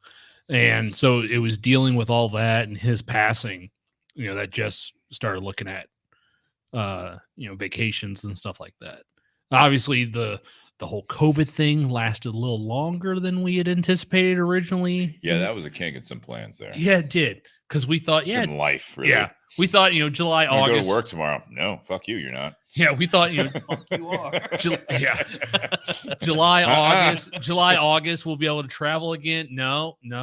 2 weeks from now, you're good. Yeah. Fuck you. 3 years later. Still not normal. But I mean, I was just trying to deal with that kind of stuff that was going on.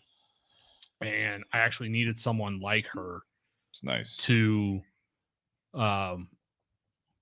think about me, because I wasn't even thinking about me. So having her to be able to do that and realize, what I was going through, even though it sounds weird to say I was going through it and I didn't even fully realize and understand like what I was going through and the impact it was truly having on me. But she realized the importance of needing to get away, needing to take a time away to actually recharge or do something else to where that stuff wasn't on my mind. I mean, you're actually, I'll say this about you. I'm sorry, man. You're fine. I think this is pertinent to the conversation.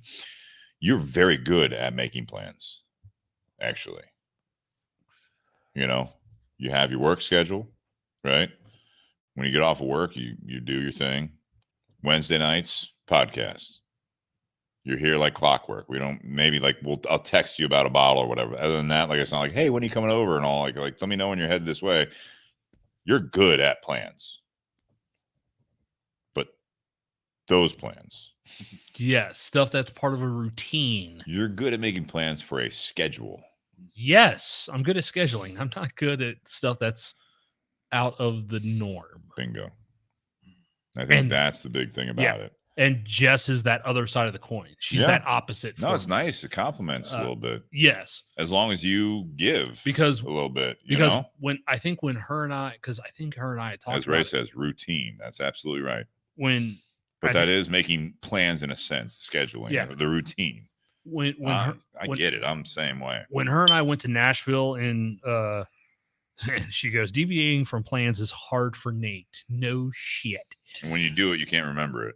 Exactly. I blacked out what happened. We were in Nashville for a week. You had a great time. Cool. Except you for have pictures? Except for the car getting broken into. Well, yeah, I mean that. But anyway, go well. Memories, man. But no, I think her and I actually talked about it. Like, I think that Nashville trip was the first week, like just a full week, not because we had done some 4-day weekend, extended weekend type stuff in Kentucky before, or up into Frankenmuth, Michigan. Christmas all year round. Yes, yeah, Bronner's. But that Nashville trip, I think, was the first week-long vacation that her and I took away from home since our honeymoon, which was 2010. Are you good with that? I shouldn't be, because that was. Do you want to go another 10 years? No. Okay. I don't, because that was 11 years between those two trips. I mean, I think that's my point. But I mean, I think for I'm guilty of it too. That's why I'm asking. This is something that I think that. Are you good with another 11 years? But I think for the two of us, like we can get by doing the extended weekend stuff. Have take a Friday and Monday off. Yeah. And do a 4-day trip somewhere. Yeah. Did you enjoy the week-long one? Yeah, for the most part, yeah. I think because it was in 2021 and there was still a lot of the COVID shit going on in the country. Yeah. That kind of limited some of the stuff that we could do or places we could go. But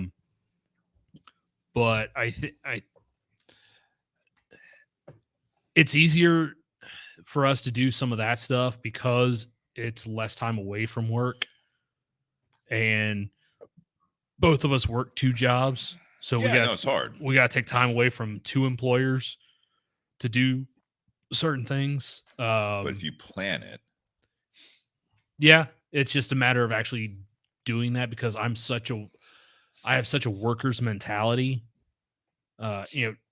Jess picked up a second job because she was the only person in the household who didn't have one. Let me interject there.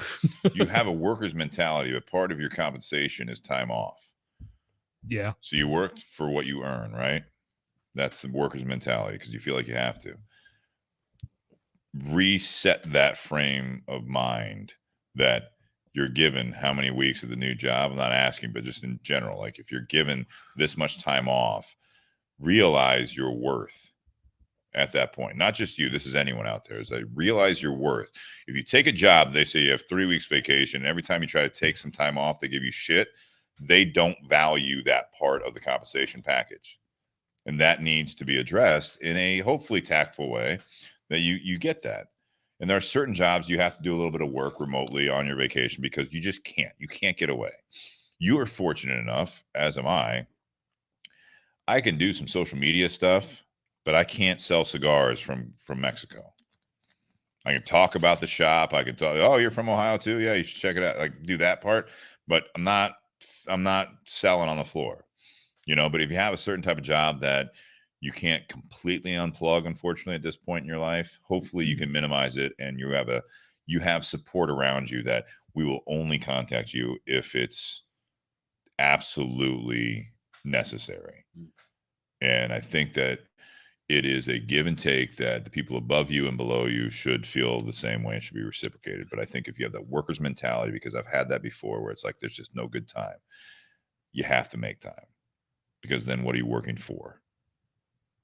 Well, it's kind of the adage that's been going around, I think, a little bit more over the last few years is, you work until you're 65, retire, and you die at 79. It's like you spent you spend 45, 50 years of your life working to enjoy the last decade or whatever. Like, or you work till you're 65, you die at 54. Whoops. Yeah. How's that time off? I mean, it's just that's kind of the whole point, right? Keep making plans. I think this is something that I was reminded of. I think this is something that's very important. And that's where with you, like talking about the worker's mentality really kind of struck a nerve with me, because like I've had that before and I had those jobs before where it's like, yeah, no, take time off. Hey, I want to take this time off. Yeah, well, I mean, you probably shouldn't. I'm like, whoa. Like in my previous career, it's like the same year that the owners of the business took 2 weeks off while I held it down as the GM. And then it was literally 2 months later as the year was rounding out and we were completely booked up. I'm like, hey, I'm going to take this week off between Christmas and New Year's. Oh, yeah, no problem. First day, Monday, get an email. Hey, we want to talk to you about the fact that, you took this time off and everything. I got the email on my phone while I was at the gym down the street from my job.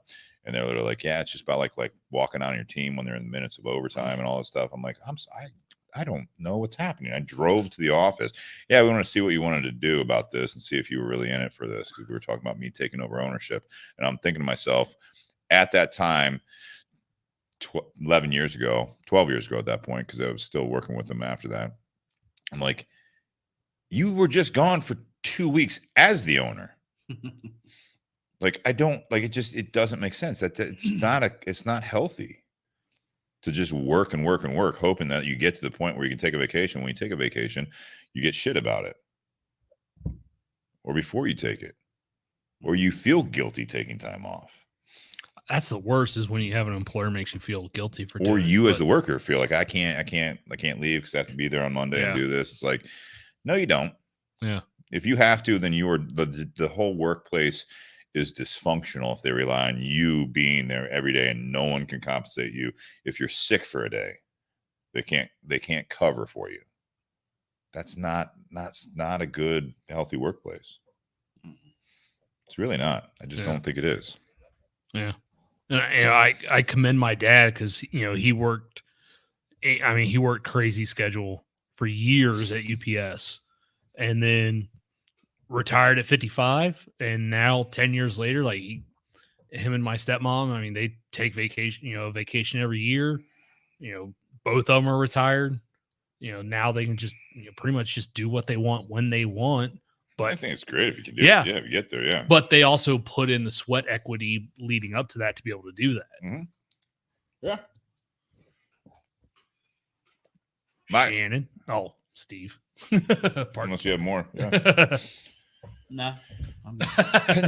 Good closing remark, Shannon. Awesome. He started it a little bit. It's the whole keep making plans thing was, again, I'm coming off of a nice vacation, and it makes me, It reminded me of my previous career, even with this one. Shit, when I was on vacation this last week, and we have a very small staff at Tinder Box at Easton, and I was down there, and I was going to send in payroll because it's really easy to just send an email. You know, I get the hours from the guys, and I send in payroll for our very small staff.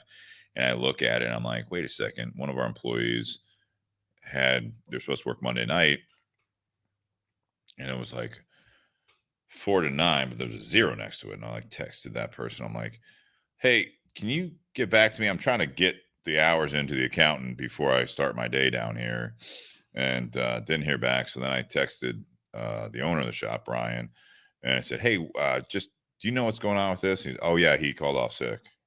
I'm like, you gotta be kidding me.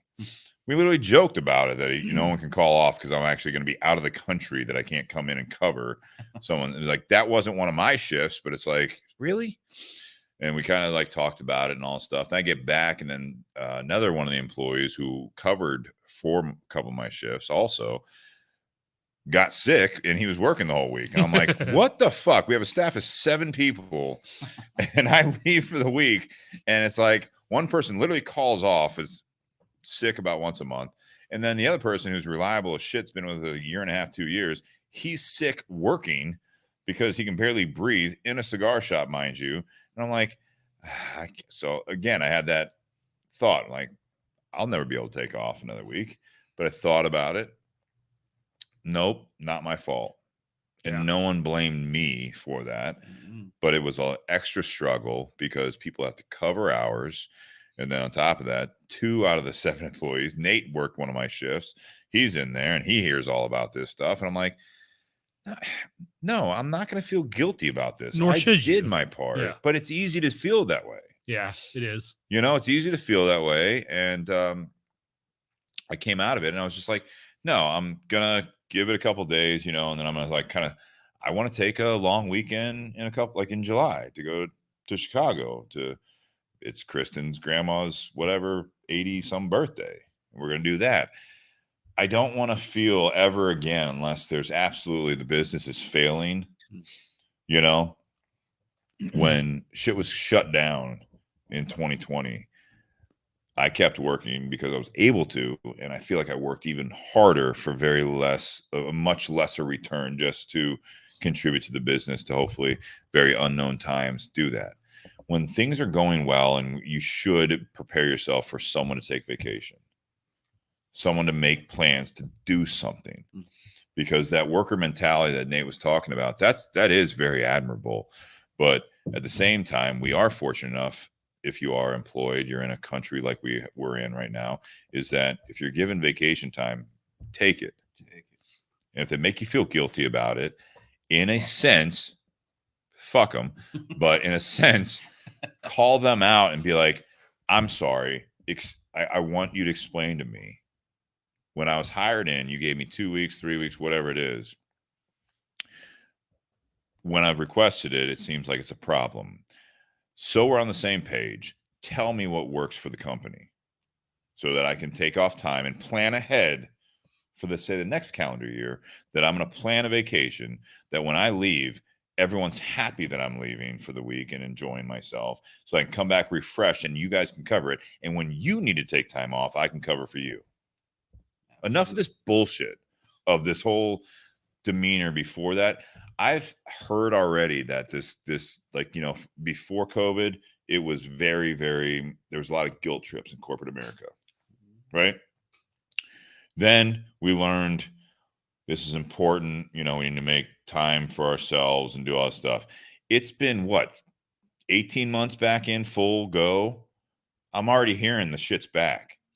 Like, to Shannon's point, what was it? Fuck you or fuck it? Fuck them. Fuck them. It's like, stop doing that. This is not okay. You know what I mean? Like, it's not that fucking important, no matter what it is. Unless you're goddamn on the surgeon, like you're surgeon on the table, that you have to be there for that. Nothing's that important all the time. Yeah. The business should be able to survive. If it can't survive you being out for a day, a couple days, a week, whatever, then you need to fix your business before that comes up again. Someone actually brought that up at Carfagna's the other day, because next month, fuck them. That part. next month, our director, my boss, he's going T-shirt. to be out of country for 2 weeks. Yeah. And someone had asked, and he works 6 days a week at the store.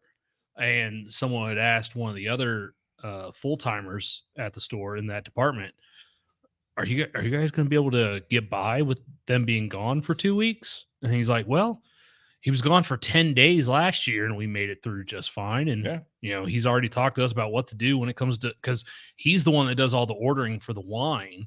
So, someone else has got to be able to do that for 2 weeks while he's gone. And, we have reps that come in 3 days a week to do orders and all that stuff. And let's call it planning. Exactly. Well, the good thing is he's got enough staff trained with how he does things to where he can take 2 weeks off. And when he comes back, the shelves are still going to be stocked. It's not going to be a dumpster fire.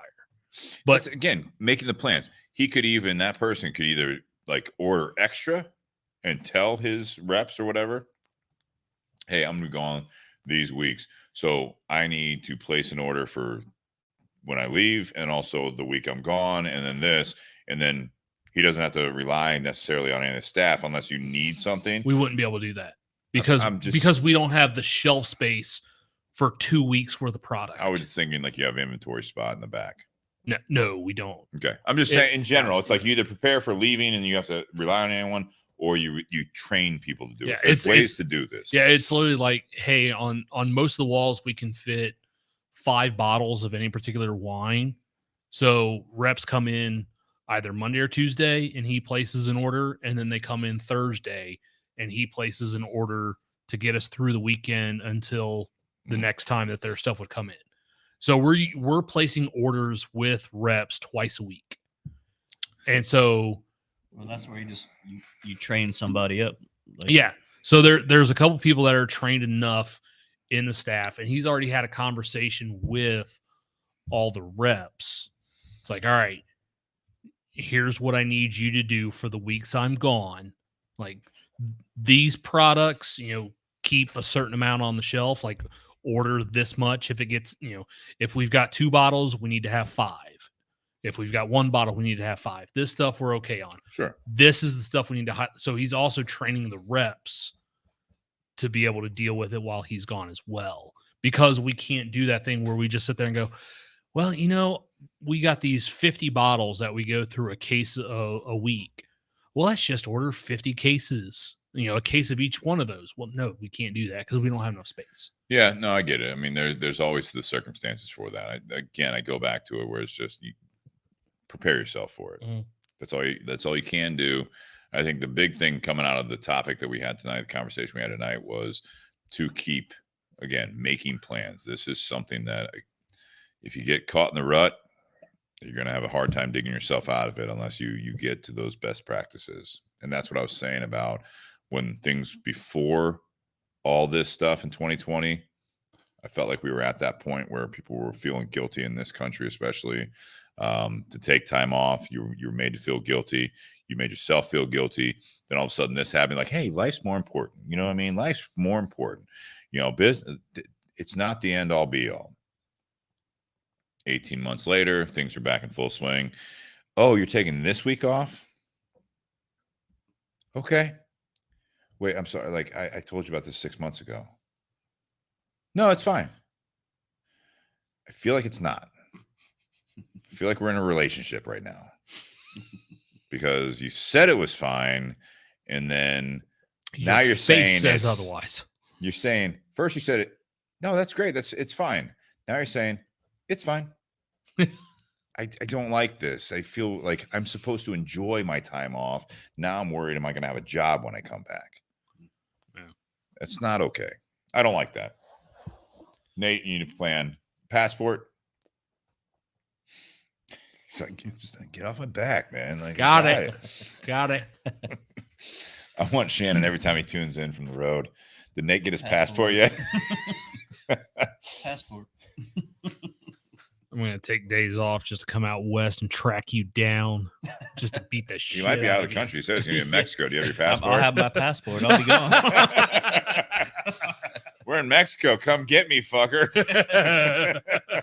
Pin location, Baja, Mexico. Come get me. First tequila's on me, bro.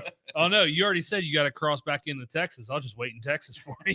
Just get your fucking passport. Ray says Mexico's great. Guys, cheers. Happy Whiskey Wednesday. Love having you guys back in the garage. Shannon, when do you leave? I believe it's May 27th or 28th. All right, so be around. See you guys next week. We got a couple of great guests coming up here in the month of May, and hopefully we'll fill in the rest of the schedule. But we'll see you guys. Thank you very much. Share, like, and review. And make sure you guys tune in every week, whether live on the Facebook video, YouTube video, or on any of your favorite podcast apps. I don't know where it's going with that. Good. Sure. Good night.